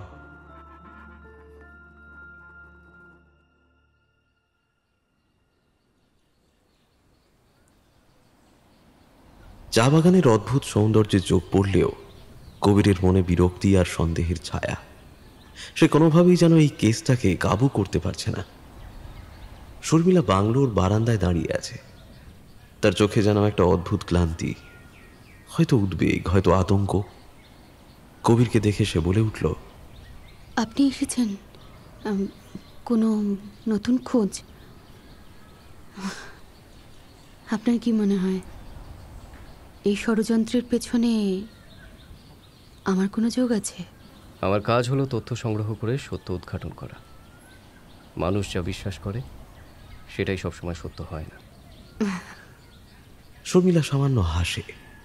তবে সেই হাসিতে কি সামান্য বিদ্রুপ, না আতঙ্কের ছায়া, নাকি কবিরের প্রতি এক অদ্ভুত আকর্ষণ, নির্ণয় করা কঠিন। যদি কিছু প্রশ্ন থাকে জিজ্ঞেস করুন, আমি যতটা পারবো সহযোগিতা করব। কিন্তু জানেন, আমারও ভয় হচ্ছে কেউ পরিকল্পিতভাবে আমাকে ফাঁসানোর চেষ্টা করছে। হ্যাঁ, সেটাই বোঝার চেষ্টা করছি। কিন্তু কেন, কি উদ্দেশ্যে আপনাকে ফাঁসানোর চেষ্টা করতে পারে? শর্মিলা চুপ করে থাকে। কিছু যেন বলতে চায় সে। একটা দীর্ঘশ্বাস ছাড়া আর কিছুই সে বলতে পারে না। অনেকক্ষণ দুজনেই চুপ করে থাকে। পাহাড়ের নির্জনতা দুজনকেই যেন পুরনো কোনো স্মৃতিতে ফিরিয়ে নিয়ে যায়। সুনীলের ডায়েরির কথা শুনেছেন? এ বিষয়ে কি আপনি কিছু জানেন? হ্যাঁ, শুনেছি। কি পেলেন আপনি ডায়েরিতে? না, সেরকম স্পষ্ট কিছুই না, তবে মনে হলো লোকটা শিক্ষিত। কিন্তু কে সুনীল? কোনো সাধারণ শ্রমিক তো মনে হলো না ডায়েরি দেখে। বাংলা এবং ইংলিশ দুই জানে বলে মনে হলো। সুনীল শিক্ষিত ছেলে, কলকাতায় বাড়ি ছিল বলে জানি। প্রায় বছর 5 বাগানের হিসেবপত্র দেখত সে। খুব সৎ বলেই তো জানি ওকে। শিলিগুড়ির মেয়ে মায়াকে বিয়ে করে আসে বাগানের কাজ করতে। একটু রিজার্ভ টাইপের, আমার সাথে খুব একটা কথা হতো না। ম্যানেজার তপনবাবুই ওর সব কাজ দেখে। ওকে যে খুঁজে পাওয়া যাচ্ছে না সে কথা কিন্তু আমি জানতেই পারিনি। তাই সেদিন যখন বললেন আমি বেশ অবাক হলাম। ডায়েরিতে উল্লেখ আছে একটা নীল শেডের কথা, সেখানে নাকি কোনো গোপন, সেটাই খুঁজছি। আচ্ছা, আপনি জানেন ওই নীল শেড কোথায়? নীল শেড? দেখুন, পাহাড়ি পথ অনেক, আমি সব জানি না। তবে একটা জায়গা আছে, ছোট্ট পরিত্যক্ত একটা কুঁড়ে ঘরের মতো। ওখানে কেউ কেউ ওই সময়ে সময়ে যায়। আসলে আগে ওটা ছিল একটা গোডাউন, এখন আর ব্যবহার হয় না। চলুন আপনাকে নিয়ে যাই। কবির আর শর্মিলা দুজনে একটা সরু পাহাড়ি পথ ধরে নেমে যায়। কিছুটা নামার পরে ওরা একটা পরিত্যক্ত ভাঙা শেডের সামনে এসে দাঁড়ায়। শেডটায় নীল রং হয়তো ছিল কোনো এক সময়। এখন পুরনো সেই কাঠের ঘরটার গা বেয়ে লতা পাতা উঠে গেছে। ভেতরে ঢুকে কবির হাতে টর্চ ফেলে দেখে মেঝেতে শুকনো পাতা, কাগজের টুকরো ছড়ানো আর সম্পূর্ণ নিস্তব্ধ একটা পরিবেশ। কোনায় একটা পুরনো বাক্স। অনেক বছর কেউ ওটা ব্যবহার করেনি, তবে মাঝে মধ্যে বাচ্চারা লুকোচুরি খেলতে আসে, আমি এরকম শুনেছি। কিন্তু ডায়েরিতে লেখা এটা কি? মেঝেতে একটা পুরনো কাগজ পড়ে আছে। কবির সেটাকে কুড়িয়ে নেয়। সেখানে অস্পষ্ট হাতের লেখায় লেখা project x, BHTE, secret document. তবে কি সুনীলের সেই ডকুমেন্টের উল্লেখ এখানে? এই BHTE মানে? আরে, এ তো আমার এস্টেটের নামের সংক্ষিপ্ত রূপ, ব্লু হিল টি এস্টেট। এই জায়গায় নিশ্চয়ই কোনো গোপন প্রকল্প বা পরিকল্পনা নিয়ে বৈঠক হয়েছে। এখানে কিছু একটা চলছে।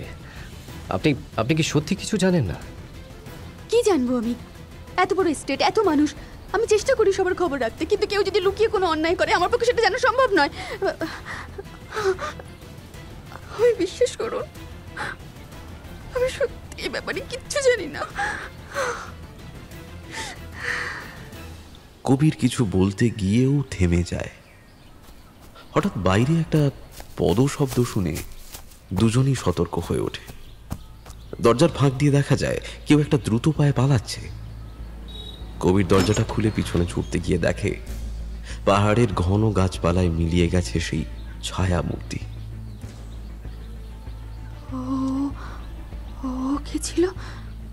হয়তো কেউ আমাদের উপর নজর রাখছিল। আমরা ঠিক পথে এগোচ্ছি, তাই ওরা ঘাবড়ে গেছে। কবির বুঝতে পারে পরিত্যক্ত এই কুঁড়ে ঘরই সেই জায়গা যেখানে কোনো গোপন পরিকল্পনার ব্লুপ্রিন্ট তৈরি হয়েছে। সুনীল হয়তো সেটাই উন্মোচন করতে চেয়েছিল, আর সেই সাহসের মূল্য দিতে হয়েছে তার নিজের জীবনের বিনিময়ে। সে কি এখনো বেঁচে আছে? কেউ কি তাকে আটকে রেখেছে? অন্যদিকে শর্মিলা সেনকে নিয়েও তার মনে হাজারো প্রশ্ন। তিনি কি সত্যিই অন্ধকারে আছেন, নাকি তিনি এই অন্ধকারের কেন্দ্রবিন্দু? যতবার তিনি কবিরের চোখে চোখ রাখছেন একটা অদ্ভুত টান অনুভব করছে কবির। সেই টান কি মোহ, নাকি গোপন ষড়যন্ত্রের আশঙ্কা? কবির জানে না, কিন্তু সে বুঝে গেছে এখানে সময় খুব গুরুত্বপূর্ণ। যদি সে সময়ের আগে সত্যের নাগাল না পায় তবে আরো রক্তপাত ঘটতে পারে।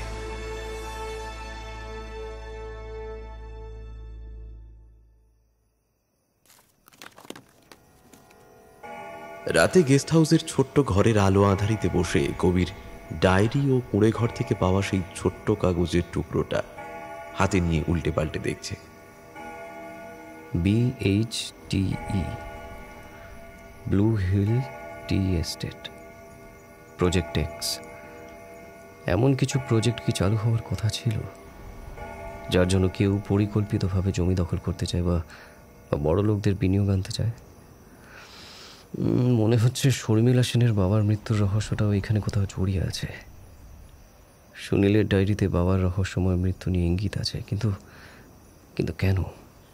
কবির বুঝতে পারছে শর্মিলা সেনের পারিবারিক ইতিহাসে অজানা কোনো ঘটনা লুকোনো আছে, যেটা সম্পত্তি, এই এস্টেট বা চা বাগানের ভবিষ্যৎ পরিকল্পনা সব কিছুরই চাবিকাঠি হতে পারে।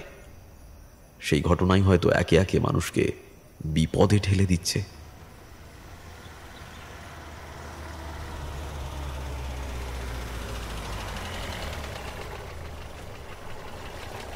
হঠাৎ গেস্ট হাউসের সামনে একটা গাড়ি এসে থামে। কবির চমকে উঠে বাইরে এসে দেখে ইন্সপেক্টর চ্যাটার্জি দৌড়ে এসে দাঁড়িয়েছেন, উৎফুল্ল মুখ, নিঃশ্বাস ভারী। স্যার, একটা বড় খবর পেয়েছি। শর্মিলা সেনের বাবার মৃত্যুর বিষয়ে নতুন তথ্য পাওয়া গিয়েছে। কী ধরনের তথ্য? এই যে স্যার, এটা পুরনো আর্কাইভ থেকে পাওয়া। তখনকার পুলিশ রেকর্ডে শর্মিলা সেনের বাবার মৃত্যুকে দুর্ঘটনা বলে ঘোষণা করা হয়েছিল, কিন্তু পুরো কেসটা তদন্ত পর্যন্ত গড়ায়নি। আর পরিবার থেকেও নাকি খুব দ্রুত মামলাটাকে গুটিয়ে নেওয়া হয়।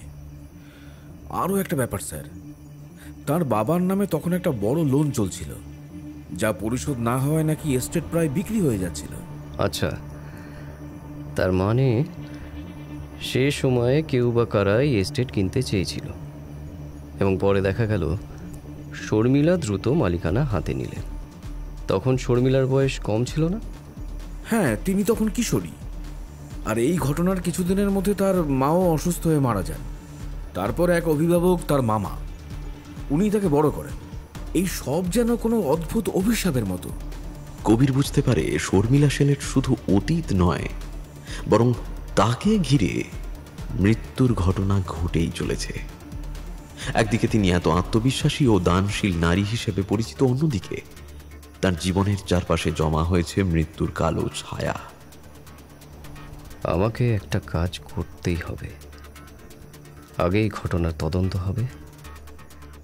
কে সেই বড় লোক যে এস্টেট কিনতে চেয়েছিল? আনন্দ সেনগুপ্ত কি এদের মধ্যে একজন? অথবা অন্য কারোর নির্দেশে উনি এগোচ্ছিলেন, যেখানে শর্মিলা বাধা হয়ে দাঁড়িয়েছে। কবির কিছুক্ষণ ভেবে নীরবে ফাইল বন্ধ করে রাখে।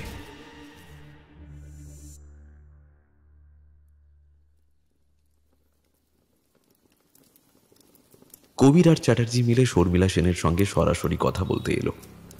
শর্মিলা নিজে তাদের স্বাগত জানান। চোখের নিচে কালশিটে দাগ, হয়তো ঘুম হয়নি।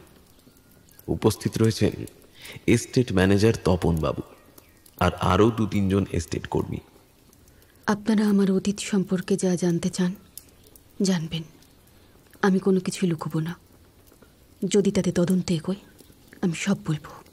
আচ্ছা শর্মিলা দেবী, শোনা যাচ্ছে আপনার বাবার মৃত্যুর পরেই এস্টেটের মালিকানা নিয়ে একটা বড় পরিবর্তন হয়।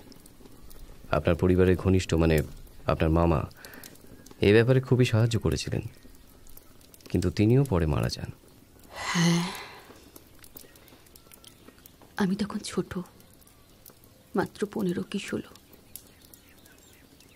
বাবা হঠাৎ এক রাতে পাহাড়ি রাস্তা থেকে খাদে পড়ে মারা গেলেন বলে বলা হয়েছিল, কিন্তু আমি জানি সেটা নিছক দুর্ঘটনা ছিল না।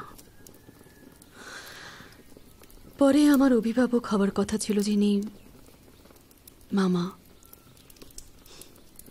উনিও অল্প দিনে মারা যান। এরপর আমার কাছে কিছু লিগ্যাল ডকুমেন্ট আসে, যার মারফত আমি এস্টেট পাই। আপনি কি সন্দেহ করেন যে সেই সময় কেউ আপনার পরিবারের সম্পত্তি হাতাতে চেয়েছিল? হয়তো, কিন্তু আমার কাছে কোনো স্পষ্ট তথ্য নেই। আমি শুধু জানতাম কিছু প্রভাবশালী মানুষের রোষ ছিল বাবার উপর। পরে আমি যখন বড় হই চেষ্টা করি এই এস্টেটকে বাঁচাতে, উন্নত করতে, আর সেই থেকেই হয়তো কোনো অসৎ লোক আমাকে টার্গেট করেছে। কিন্তু আপনার উপর তো এখনো হামলা হয়নি। সোজাসুজি হামলার বদলে আমার চারপাশের মানুষদের সরানো হচ্ছে।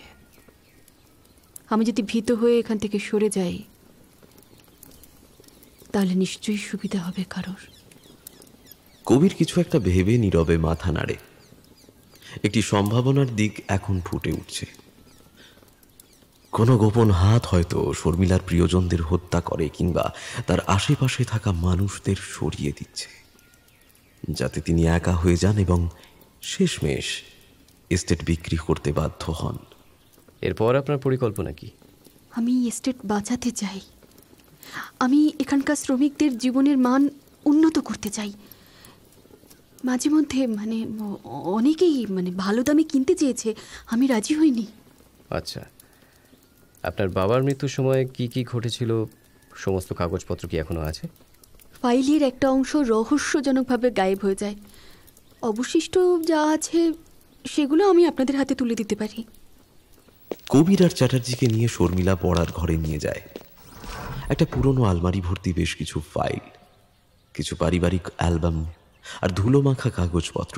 চ্যাটার্জি, এই কাগজপত্রগুলো ভালো করে দেখো তো। দুজনেই লাগাতার খোঁজাখুঁজি করে সমস্ত কাগজপত্র। উল্লেখযোগ্য কিছুই চোখে পড়ে না ওদের। বেশ কিছুক্ষণ খোঁজার পরে কবির আর চ্যাটার্জি কিছু পুরনো কাগজপত্র নিয়ে বেরিয়ে আসে। শর্মিলা ঘরের বাইরে অপেক্ষা করছিল। ওদেরকে বেরিয়ে আসতে দেখে শর্মিলা কাছে এগিয়ে আসেন, চোখে কৌতূহল আর উৎকণ্ঠা। কিছু পেলেন? তেমন কিছুই পাইনি আমরা, তবে কিছু ফিনান্সিয়াল কাগজপত্র আমরা নিয়ে যাচ্ছি। চ্যাটার্জি আপনাকে একটা ডকুমেন্ট লিস্ট পাঠিয়ে দেবে। আপনার কোনো আপত্তি নেই তো? না না, নিয়ে যান, ওগুলো আমার কোনো কাজে আসে না। আপনারা যদি ওগুলো থেকে কোনো ক্লু পান তাহলে তো বেশ হয়। আমার বাবা বলতেন কিছু বিষ আছে যা একবার ঢুকলে মনুষ্যত্ব নষ্ট করে দেয়। এই বিষ আপনি ধুয়ে মুছে দিন কবিরবাবু। কবির শর্মিলার চোখের দিকে তাকায়। ওর চোখে যেন রহস্যময় এক শীতলতা।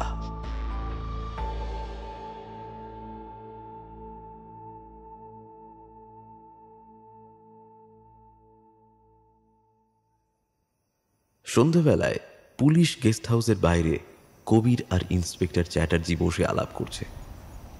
সামনে শর্মিলার আলমারিতে পাওয়া সব কাগজপত্র ছড়ানো। স্যার, আমার মনে হয় এখানে অর্থনৈতিক স্বার্থ অনেক বড় ভূমিকা রয়েছে। ধরুন, এস্টেট কিনে বড় কোনো রিসর্ট বা বাণিজ্যিক প্রকল্প করার পরিকল্পনা থাকতে পারে। শর্মিলা যদি বাধা দেন তাহলে তাকে কোনো মতে সরিয়ে দিলেই কাজ হবে। কিন্তু তাহলে আনন্দ সেনগুপ্ত বা সুনীলকে মেরে ফেলতে হবে কেন? হয়তো ওরা কোনো গোপন তথ্য আবিষ্কার করে ফেলেছিল। আনন্দ সেনগুপ্ত কি কখনো এস্টেট কিনতে গিয়েছিল? এর পেছনে আরও রহস্য আছে। আমাদের জানতে হবে কে আছে এর নেপথ্যে।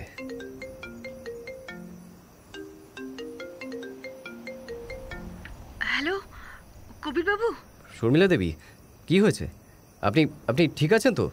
কোনো সমস্যা হয়েছে? কবিরবাবু, আমি বাগানের শ্রমিকদের কাছ থেকে খবর পেলাম কজন লোক ওই শেডটার চারদিকে ঘোরাফেরা করছে। আজ বিকেল থেকেই নাকি ওদেরকে কজন শ্রমিক লক্ষ্য করেছে। আমার খুব ভয় করছে কবিরবাবু, আপনি কি একবার দেখবেন? আপনি একদম চিন্তা করবেন না, আমরা এক্ষুনি যাচ্ছি।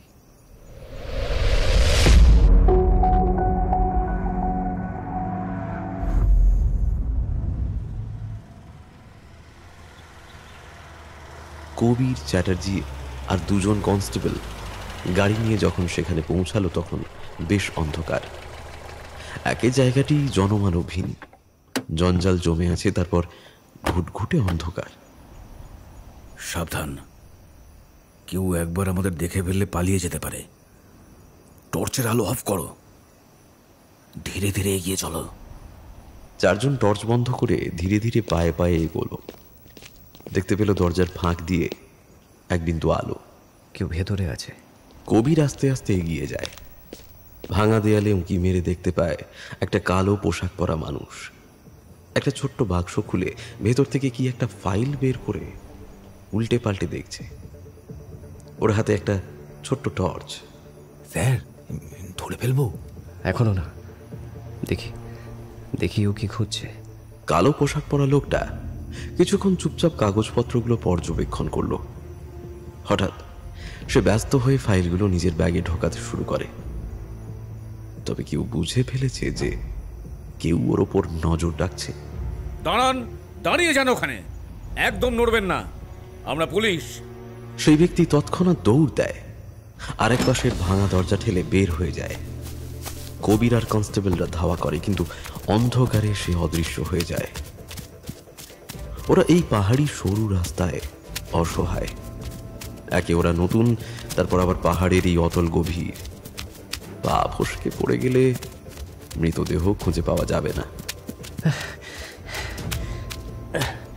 না, হাত ফসকে গেল, কিন্তু অন্তত এটুকু তো শিওর হওয়া গেল কেউ সত্যি এখানে এসেছিল কিছু গোপন ডকুমেন্ট নিতে। চ্যাটার্জি, চলুন দেখি বাক্সে আর কিছু আছে কিনা, চলুন। শেডের ভিতর ফিরে তারা সেই ছোট্ট বাক্স ভালো করে দেখতে লাগলো। দু একটা পড়ে থাকা কাগজ ও একটা ছোট মেডিসিনের শিশি পেল সেই বাক্সে। শিশির গায়ে ইংলিশে লেখা, toxic compound sample, experimental. Sir, এটা কিসের নমুনা? এ কি সেই বিষ? হয়তো গবেষণাগারে তৈরি করা কোনো বিষাক্ত কেমিক্যাল, কিন্তু এখানে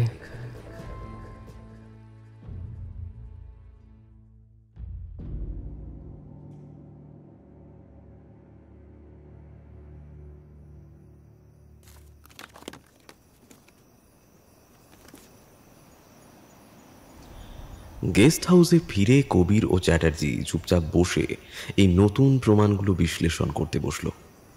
টক্সিক কম্পাউন্ড স্যাম্পল, এক্সপেরিমেন্টাল, এই কি সেই নীল বিষ? কেউ কি এই বিষ তৈরি করছে?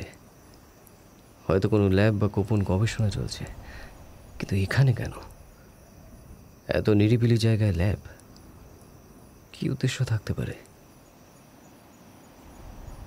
এই অঞ্চলের আশেপাশে কোথাও কি লুকিয়ে থাকতে পারে এমন ল্যাব? হয়তো শর্মিলা এই ব্যাপারে কিছুই জানে না। উনি নিজে জড়িত নাকি মাত্রই একটা শিকার, এটা পরিষ্কার নয়। হ্যাঁ, আমিও বুঝতে পারছি না।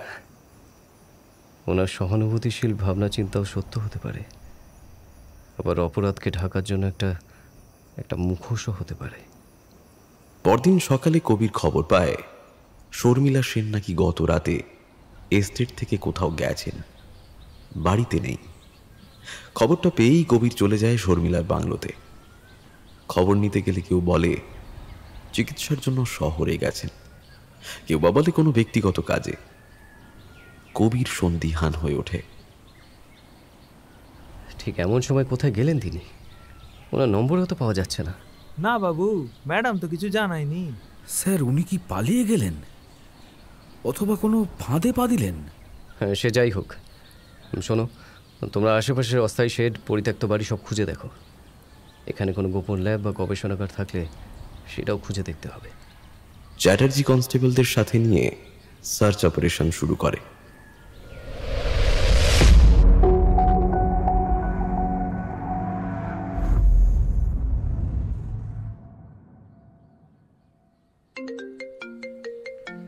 স্যার, তপনবাবুর কোয়ার্টারের পাশে একটা ছোট গুদামঘর মতো আছে, সেখানে আমরা তল্লাশি করেছি। আর ওখান থেকে রাসায়নিক কিছু যন্ত্রপাতি আর আধুনিক কাঁচের বোতল আর কিছু যন্ত্রাংশ পেয়েছি। আমার মনে হয় স্যার, এটাই সেই ল্যাব যেটার সন্ধান আপনি করছিলেন। তপনবাবু মানে ম্যানেজার বাবু? উনি তো ভীষণ সহজ সরল মানুষ বলেই জানতাম। উনি কি ওখানে আছেন? না স্যার, ওনাকে দেখতে পাইনি এখনো। আর এদিকটা খুব নির্জন স্যার, কাউকে দেখলাম না যে জিজ্ঞেস করব। চ্যাটার্জি, তুমি ওখানেই থাকো, কোনো এভিডেন্স ট্যাম্পার যাতে না হয় সেদিকে খেয়াল রাখবে। আমি আসছি।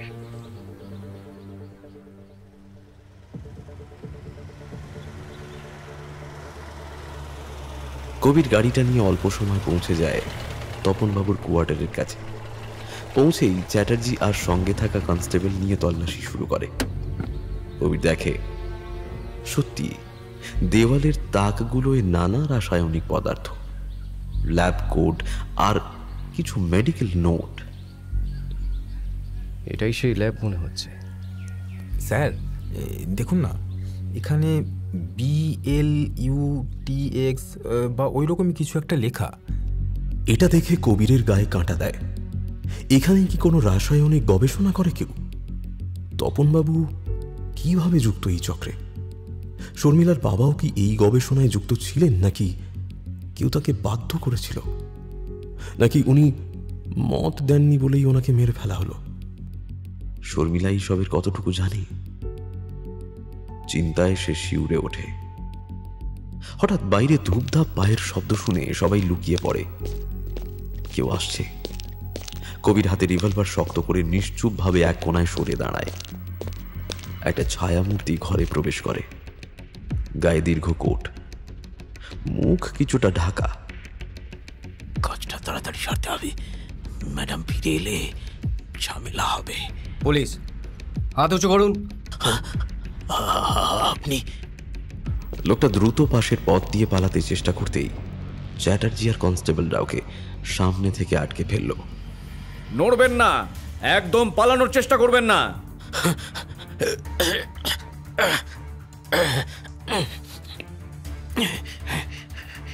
কে আপনি? অচেনা ব্যক্তিটি ভয়ে কাঁপতে থাকে। চ্যাটার্জি মুখের কাপড় খুলে দেখে লোকটা ম্যানেজার তপন বাবু।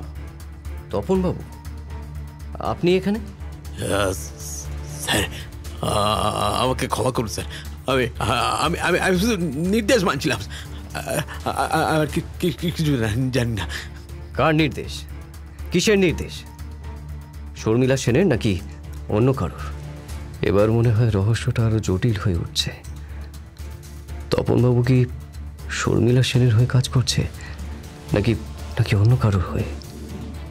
সে যাই হোক, এই গুপ্ত ল্যাব, টক্সিক যোগ, ব্লু টিএক্স বিশাল আয়োজন দেখে বোঝা যায় এর পেছনে আছে বহুদিনের পরিকল্পনা। আনন্দ সেনগুপ্ত, সুনীল, এমনকি শর্মিলার বাবার মৃত্যু সবই হয়তো এই জঘন্য নীল বিষ তৈরি প্রক্রিয়ার সঙ্গে জড়িত। কবির জানে তপনবাবু সত্যি বললে অনেকটা পথ এগোনো যাবে, কিন্তু যদি সে ভয় পেয়ে সব চেপে যায় তবে রহস্যের জাল আরো ঘন হয়ে উঠবে। আর সেই মুহূর্তেই নেই শর্মিলা সেন। তিনি কোথায় কে জানে।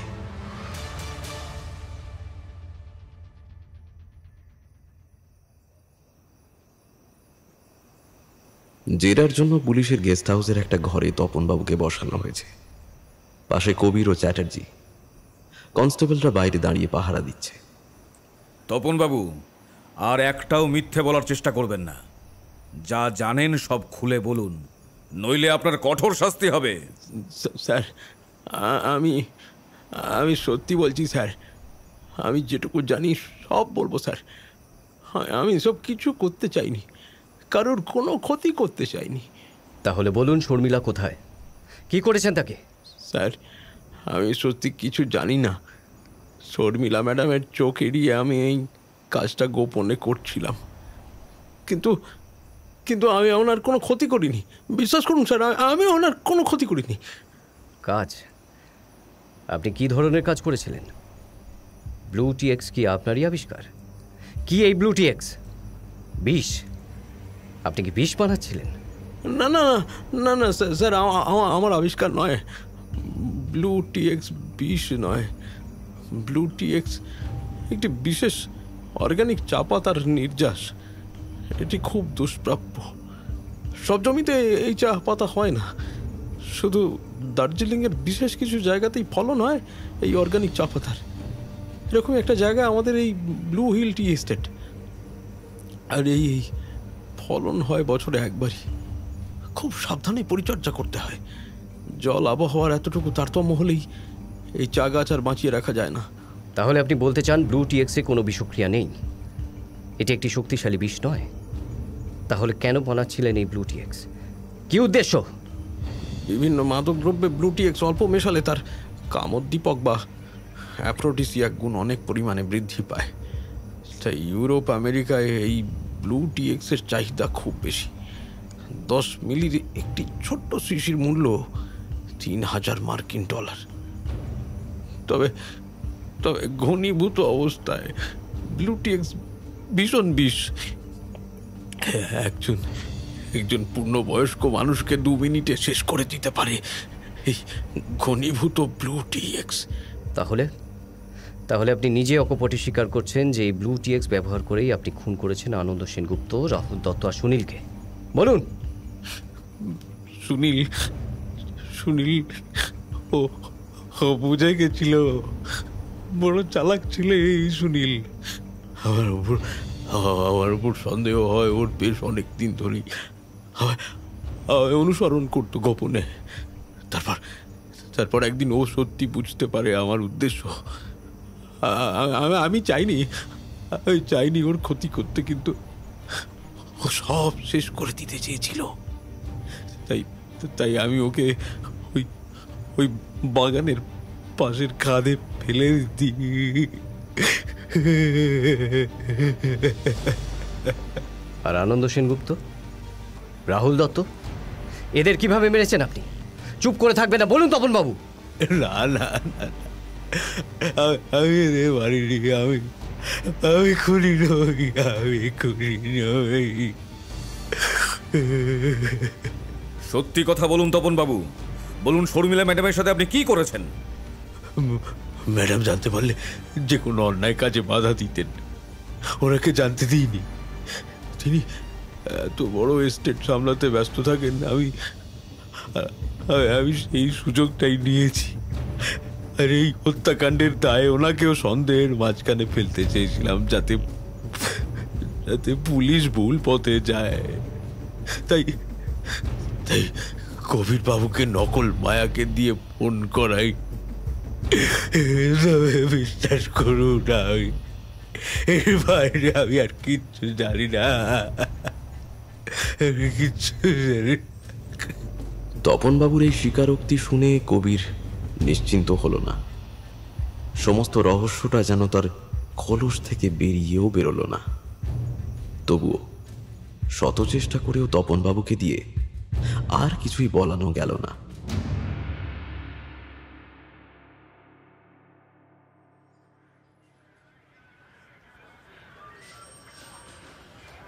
পরদিন খুব সকালেই থানায় হাজির কবির।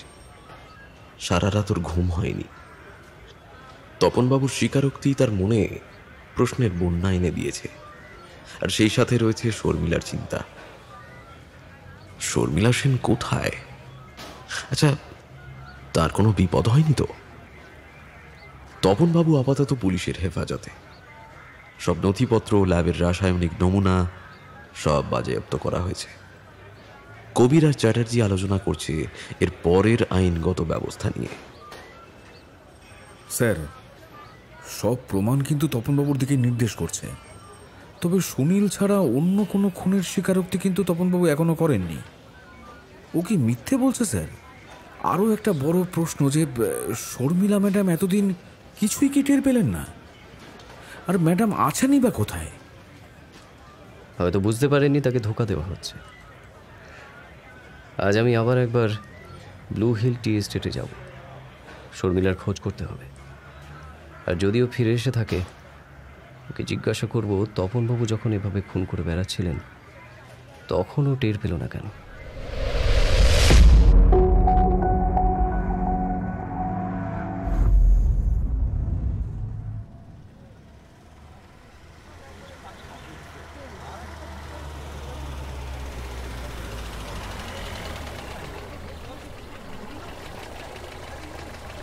ঘণ্টাখানেক বাদে যখন কবিরের গাড়ি শর্মিলার বাংলোর সামনে এসে দাঁড়ালো, তখন প্রায় দুপুর। কবির দেখে বাগানে অনেক শ্রমিক জটলা করে আছে, সবার মুখে উৎকণ্ঠা। এই ভিড়ের মধ্যে শর্মিলার মুখটা দেখে কবিরের মনটা হঠাৎ করে ভালো হয়ে গেল। সারা রাত সে যে একটা অস্বস্তি অনুভব করছিল, সেটা মুহূর্তে মিলিয়ে গেল। শর্মিলা এদিক ওদিক নির্দেশ দিচ্ছে সমস্ত শ্রমিকদের, যেন কোনো সমস্যার সমাধান করছে। চোখে তার স্পষ্ট ক্লান্তির ছাপ। কবির বুঝল তপনবাবুর অ্যারেস্টের পরে সবাই খুব উত্তেজিত। তাদের হাজার প্রশ্নের উত্তর দিতে হিমশিম খাচ্ছে শর্মিলা। কবির এগিয়ে গেল শর্মিলাকে ওই অবস্থা থেকে উদ্ধার করতে। আপনি তো আমাদের চিন্তায় ফেলে দিয়েছিলেন মিস সেন। এরকম একটা পরিস্থিতিতে কাউকে না বলে কোথায় চলে গেছিলেন আপনি? আমরা তো রীতিমতো দুশ্চিন্তায় পড়ে গেছিলাম। কবিরকে দেখতে পেয়ে শর্মিলার চোখে মুখে যে প্রচ্ছন্ন হাসি ফুটে উঠেছিল, সেটা যেন হঠাৎ করেই আবার মিলিয়ে গেল। একটু ব্যক্তিগত কাজে আমাকে হঠাৎ করেই শিলিগুড়ি যেতে হয়েছিল। কোনোদিন দরকার পড়লে আপনাকে নিশ্চয়ই আরও বিশদে বলবো। আপনি হয়তো খবর পেয়েছেন যে তপনবাবু ধরা পড়েছে। তিনি স্বীকার করেছেন গোপনে বিষ তৈরি করা এবং হত্যাকাণ্ডের সাথে জড়িত থাকার কথা। হ্যাঁ, শুনেছি। আমি বিশ্বাসই করতে পারছি না, যাকে এতদিন এতটা আস্থায় রেখেছিলাম সেই এমন কাজ করলো। আমার শ্রমিকদের কেউ কেউ বুজরুকি টের পেয়েছিল, কিন্তু নিশ্চিত ছিল না। আপনি কিছুই আজ করতে পারেননি? শুরুর দিকে আমার সন্দেহ ছিল আপনি হয়তো। আমাকে সন্দেহ করা স্বাভাবিক। আমি নিজেও জানতাম এত বড় চা বাগান সামলানোর ফাঁকে কোথাও কে কী করছে আমি সবসময় মনোযোগ দিতে পারি না। তপনবাবু খুবই কর্মঠ ও প্রভাবশালী ছিলেন। আমি কখনো ভাবতেই পারিনি উনি এরকম কিছু করতে পারেন। শর্মিলার কণ্ঠে হতাশার সুর। পাহাড়ের বাতাসেও যেন একটা থমথমে ভাব। বিস্মিত শ্রমিকদের মধ্যেও যেন বেদনার ঝড় বইছে। তারা সুনীলের মৃত্যুতে আর তপনবাবুর বিশ্বাসঘাতকতায় মর্মাহত। সবাই যেন ভুলে যেতে চায় যে এতগুলো দিন একজন ম্যানেজার তাদেরই মধ্যে থেকে এরকম ভয়ানক ষড়যন্ত্র করেছে।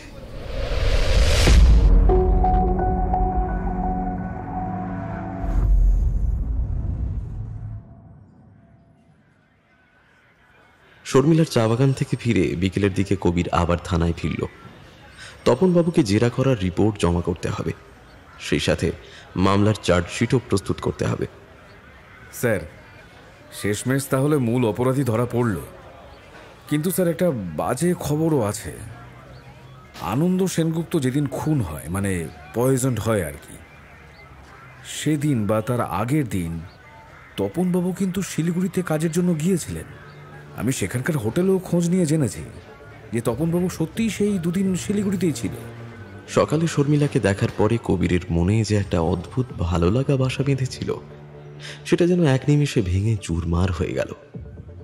কবিরের হাত পা ঠান্ডা হয়ে এলো।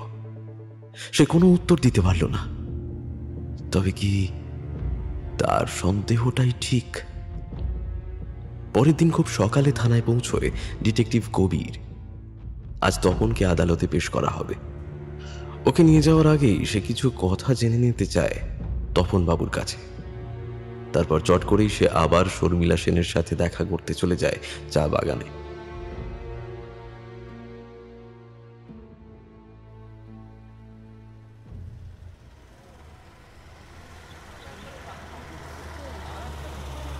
একটু বেলায় কবির যখন চা বাগানের বাংলোর সামনে পৌঁছালো, তখন তার বুকের ভিতরে কি যেন একটা আবেগ তোলপাড় করে যাচ্ছে। চা বাগানের শ্রমিকরা একপ্রস্থ কাজ সেরে বিশ্রাম নিচ্ছে বাগানের এক পাশে। কবির বড় বাংলোটার শীতল নীরবতাকে তার অস্থির পায়ের শব্দে যেন জাগিয়ে তুলল। খোলা দরজাটা দিয়ে বসার ঘরে প্রবেশ করে কবির। ঘরে ঢুকেই পরিপাটি করে পরা একটা সাধারণ নীল শাড়িতে অপরূপা শর্মিলাকে দেখে যেন কবির আর চোখ সরাতে পারে না। অপরূপা হলেও শর্মিলার চোখে অদ্ভুত এক শীতল দৃষ্টি। তার গভীরে চাপা যেন কোনো অচেনা অস্থিরতা। কবির তার চঞ্চল মনকে স্থির করে শর্মিলার সাথে স্পষ্ট কথা বলতে চায়, কিন্তু কোথা থেকে শুরু করবে বুঝতে পারে না। সব কি এখন শান্ত আর স্বাভাবিক? হ্যাঁ, আপাতত শান্ত। তপনবাবু ধরা পড়েছেন, আপনি নিশ্চয়ই খুশি। আজ কি তবে আমার কুশল সংবাদ জানতে আসা? হ্যাঁ, তবে আমার মনে কয়েকটা দ্বন্দ্ব এখনো রয়ে গেছে। কিছু প্রশ্নের জবাব এখনো মিলছে না। শর্মিলা চোখ নামিয়ে নেয়। সে যেন কবিরের চোখে চোখ রাখতে পারছে না। কি প্রশ্ন শুনি? অনেকগুলো মানুষ মারা গেল, আনন্দ সেনগুপ্ত, সুনীল, রাহুল দত্ত। তপনবাবু বলছেন সব খুন সে করেনি। তাহলে করল কে? আমাকে জিজ্ঞাসা করছেন? হ্যাঁ, আমার মনে হয় এ ব্যাপারে আপনি অনেক কিছুই জানেন। এই প্রশ্ন শুনে শর্মিলার মুখে অস্পষ্ট এক হাসি এসে মিলিয়ে যায়, কিন্তু কবির সেটুকু লক্ষ্য করে ফেলে। মিস সেন, আজ আপনাকে কিছু সত্য কথা জিজ্ঞাসা করতে এসেছি। আমার যা বলার আমি স্পষ্ট করেই বলবো, আর আশা করি আপনিও আমায় স্পষ্ট জবাব দেবেন। আচ্ছা, আপনি কি আনন্দ সেনগুপ্ত ও রাহুল দত্তের হত্যার সঙ্গে সরাসরি জড়িত? ডিটেকটিভ কবির, আপনি এত কষ্ট করে প্রমাণ সংগ্রহ করলেন, শ্রমিকদের থেকে শুনলেন, তপনবাবুকে ধরেওছেন, অথচ এখনো বুঝতে পারেননি যে খুনগুলো সে করেনি, আমি করেছি। অবশ্য আমি আপনাকে অক্ষম বলবো না, আপনি তো সমস্ত ইতিহাসটা জানেন না, আর জানবেনই বা কি করে। তাহলে সব স্বীকার করছেন? অবশ্যই। আমি একাই দায়িত্ব নিয়ে তাদের সরিয়েছি। আপনি কি জানেন, এই একই মানুষগুলো আমার বাবার হত্যার পেছনে ছিল। আমার পিতৃতুল্য মামাকে এরাই ব্লুটিএক্সের স্লো পয়জনিং করে মেরেছে। আমাদের এস্টেট কিনে ওই বিশেষ অর্গানিক চা পাতার চাষ করতে চেয়েছিল।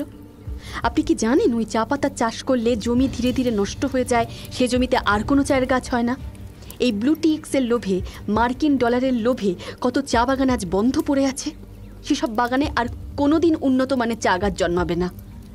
কত শত বাগানের শ্রমিক আর চা বাগান ছেড়ে শহরে শহরে চাকরির খোঁজে ঘুরে বেড়াচ্ছে। যারা দরিদ্র শ্রমিকদের পেটে লাথি মেরে মুনাফা কামায়, তাদের কোনো অধিকার নেই বেঁচে থাকার।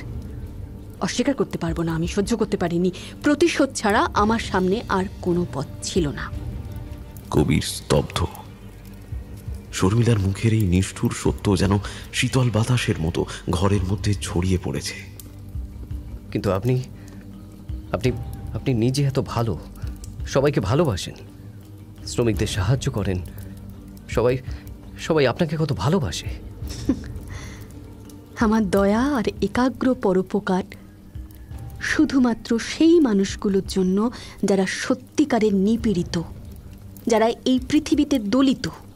আমি ওদের জন্য সব করতে পারি, কিন্তু যারা অন্যায়ের মূলে, তাদের নিস্তার নেই।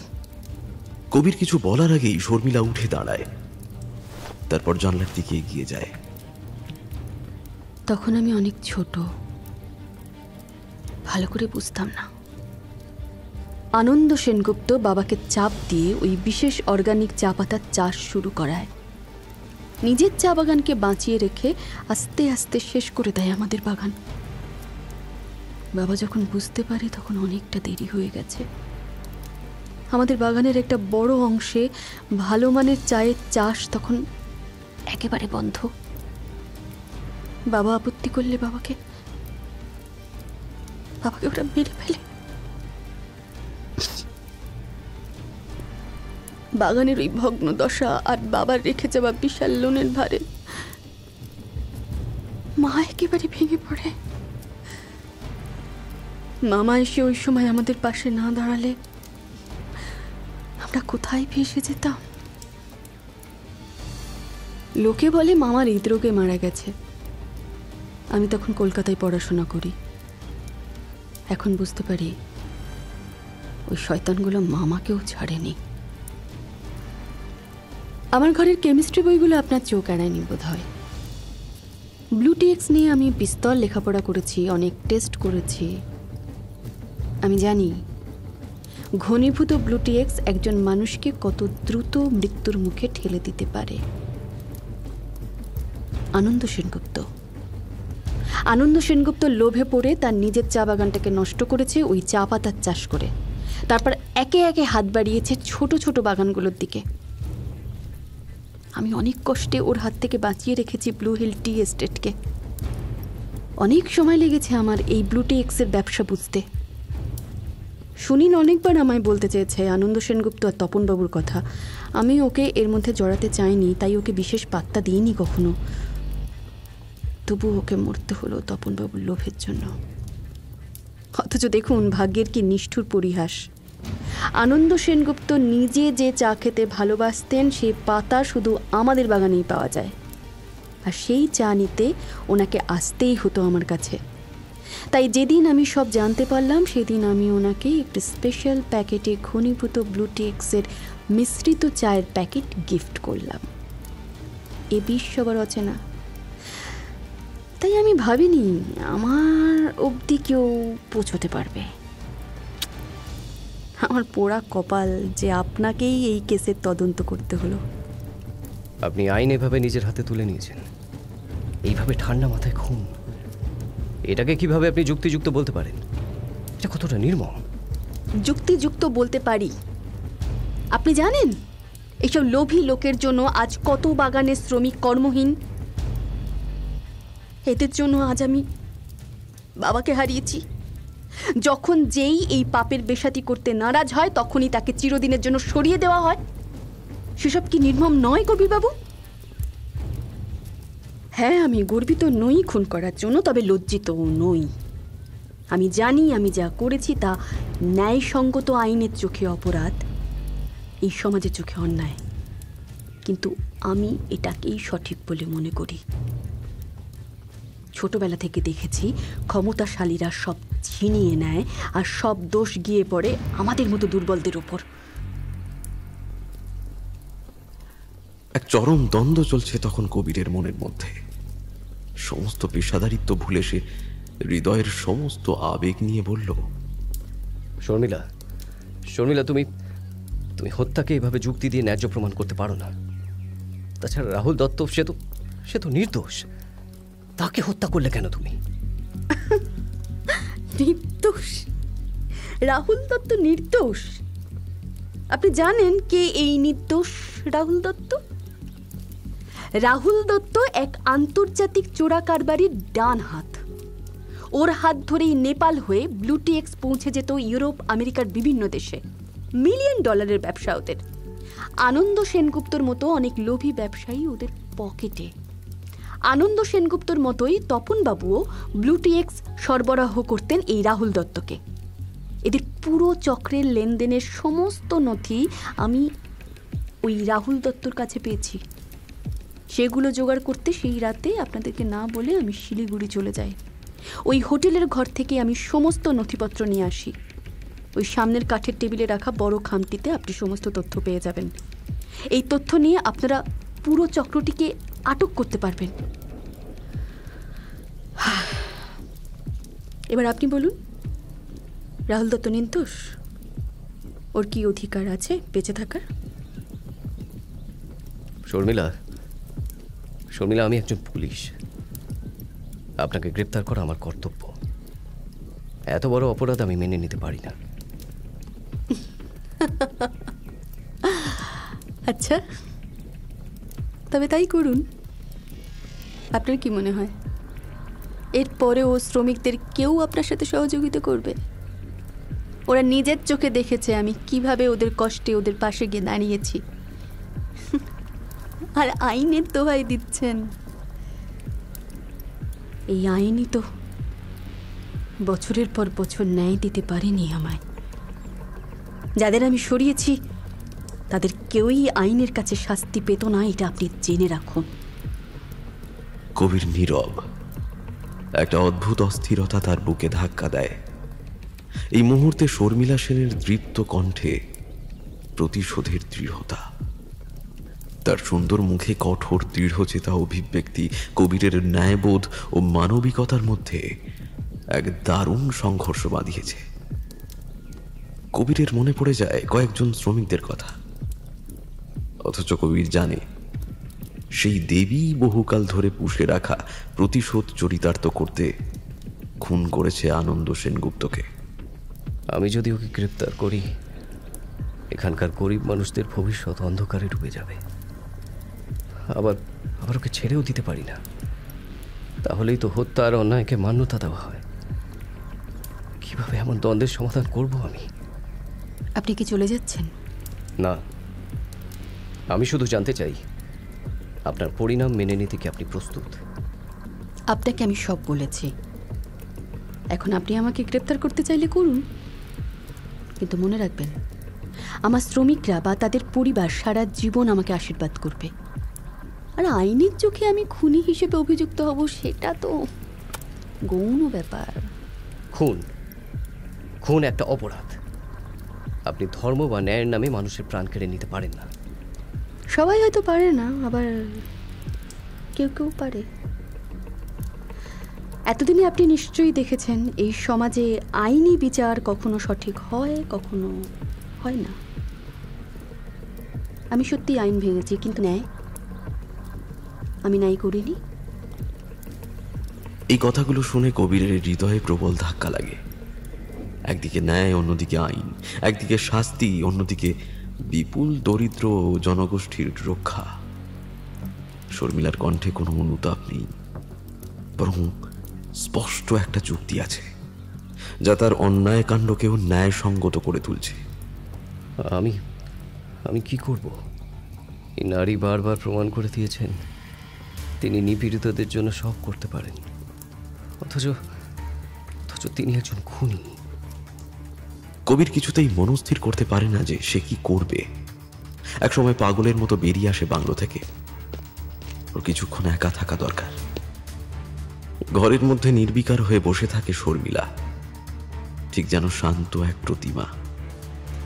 বাইরের কোনো অশান্ত ঝড় তাকে কখনোই যেন এতটুকুও বিচলিত করতে পারবে না। আর সারা রাত বহু দ্বন্দ্ব ও হৃদয়ের টানাপোড়েনের পরে ডিটেকটিভ কবির শেষ পর্যন্ত সিদ্ধান্ত নিয়েছে সকালে সে পুলিশের দল নিয়ে গিয়ে শর্মিলা সেনকে গ্রেফতার করবে। তার যুক্তি, ন্যায় ও আইন সবার ঊর্ধ্বে, কিন্তু পাশাপাশি তার মনে একটা দ্বন্দ্ব কাজ করছে। এই গ্রেফতার কি সত্যি ন্যায় প্রতিষ্ঠা করবে, নাকি এখানকার শ্রমিকদের পরোক্ষভাবে বঞ্চিত করবে? নানান প্রশ্ন বুকে নিয়ে কবির রাতভর গেস্ট হাউসে চোখের পাতা এক করতে পারেনি। কবির শেষবারের মতো শর্মিলার সঙ্গে কথা বলতে চায়, তারপর তাকে গ্রেফতার করে শহরের থানায় নিয়ে যাবে সে।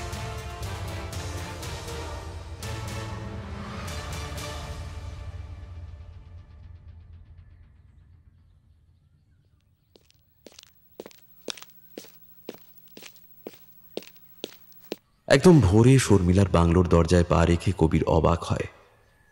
কোনো পাহারা নেই, সদর দরজা খোলা। ঘরের ভেতর একটা ল্যাম্পের আলো ম্লান হয়ে তখনও জ্বলছে। তার মানে শর্মিলাও ঘুমায়নি সারা রাত। ঘরের ভেতর প্রবেশ করে কবির দেখে অদূরে দাঁড়িয়ে আছে শর্মিলা। আপনি আসবেন আমি জানতাম। আজ আমি আপনাকে গ্রেফতার করতে এসেছি। শর্মিলা ধীরে ধীরে এগিয়ে এসে একটা চেয়ারে বসে। পাশে রাখা একটা ছোট কাপ হাতে নেন। গরম চায়ের কাপ থেকে ধোঁয়া উঠছে তখনও। সব কাজ শেষ করে তবেই এখানে বসলাম। আমি আজ কোনো পালানোর পথ রাখিনি। আপনি আমাকে গ্রেপ্তার করতে চাইছেন, ভালোই করছেন। আমরা কেউই পূর্ণাঙ্গ সত্য বা পূর্ণাঙ্গ ন্যায়ের পক্ষপাতী নই, তবে সামাজিক নিয়মটা মেনে চলা খুব দরকার। প্রথম দিন আপনাকে দেখেই আমি বুঝেছিলাম আপনি আইন অমান্য করতে পারবেন না। তাই হয়তো আপনাকে অতটা ভালো লেগে গেছিল। আপনি কি বুঝতে পারছেন কি ভয়াবহ অন্যায় আপনার হাত দিয়ে ঘটেছে? আমি বুঝি। আমি আপনাকে বারবার বলেছি, এর আগেও বলেছি, যারা আমাদের শোষণ করেছে তাদের বেঁচে থাকার অধিকার নেই। আমার ভেতরে যেটুকু ভালো আছে, দরিদ্র আর অত্যাচারিতদের প্রতি সহানুভূতি, আমি সেটাকে বড় করে দেখেছি। আমার প্রতিশোধের পথ যদি সমাজের চোখে পাপ হয়, সেই পাপের বোঝা নিজের কাঁধে নিয়ে যেতে আমি প্রস্তুত। কবির ধীরে ধীরে শর্মিলার কাছে এগিয়ে আসে। ঠিক সেই সময় চায়ের কাপের ধোঁয়ায় একটা অদ্ভুত গন্ধ পায় সে। কোন চা? এর ভেতরে কি আছে? বিষ? হ্যাঁ, ব্লু টিক্সের একটি বিশেষ অবশিষ্ট নমুনা। আপনি সবার সামনে আমাকে ধরা দিতে বলেছিলেন, কিন্তু আমি বেছে নিলাম আর একটা পথ। এই খুনের বোঝা নিয়ে কারাগারে গিয়ে বাঁচাচ্ছে, মৃত্যুর মধ্যেই পরিত্রাণ খুঁজে নেব, অনেকটা আত্মশুদ্ধির মতো। কবির চমকে উঠে কাপ কেড়ে নিতে যায় শর্মিলার হাত থেকে। আপনি আপনি এটা কি করছেন? দিন আমায় কাপটা আমায় দিন। এ তো আত্মহত্যা। যে পথ আমি বেছে নিয়েছি তাতে বেঁচে থাকার আর কোনো পথ নেই। আপনার প্রতি আমার অনেক আস্থা, তাই এই কাজটা আপনার সামনেই করছি, যেন আইন আর অপরাধের ফাঁকটুকু আরো স্পষ্ট হয়ে ওঠে। কবির বাধা দিতে এগোলে শর্মিলা এক চুমুকে চায়ের কাপের অর্ধেকটা পান করে নেয়।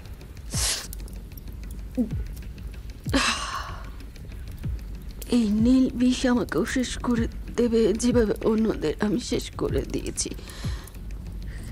কিন্তু মনে রাখবে, আমি একা তাই নই।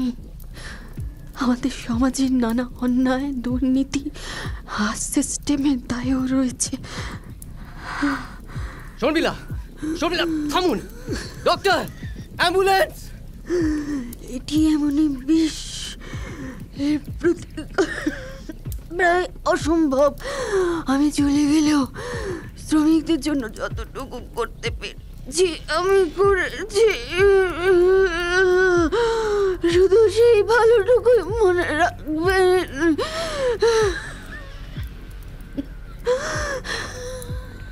শর্মিলার দেহ কেঁপে ওঠে। সে ধীরে ধীরে মেঝেতে বসে পড়ে।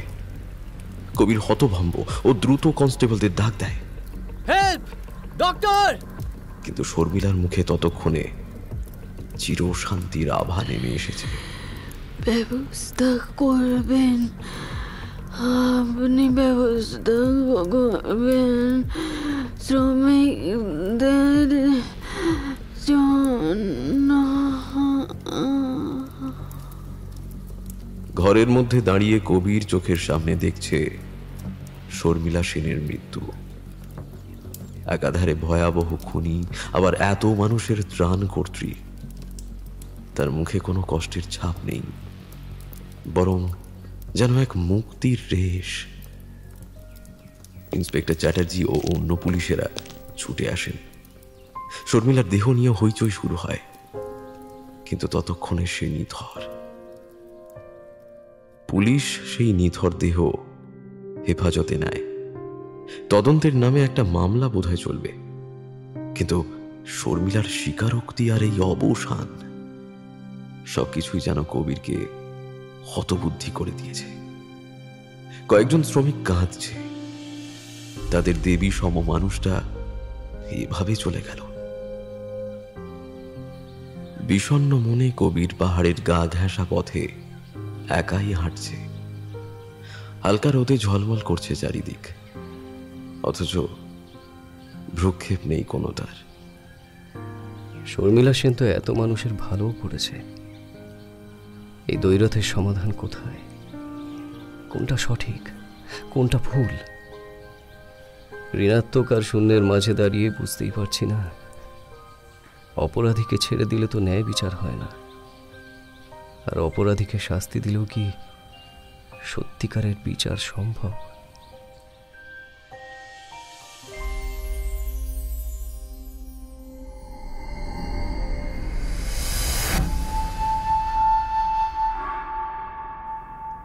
শেষ হলো আমাদের আজকের গল্প বিষে বিষে নীল।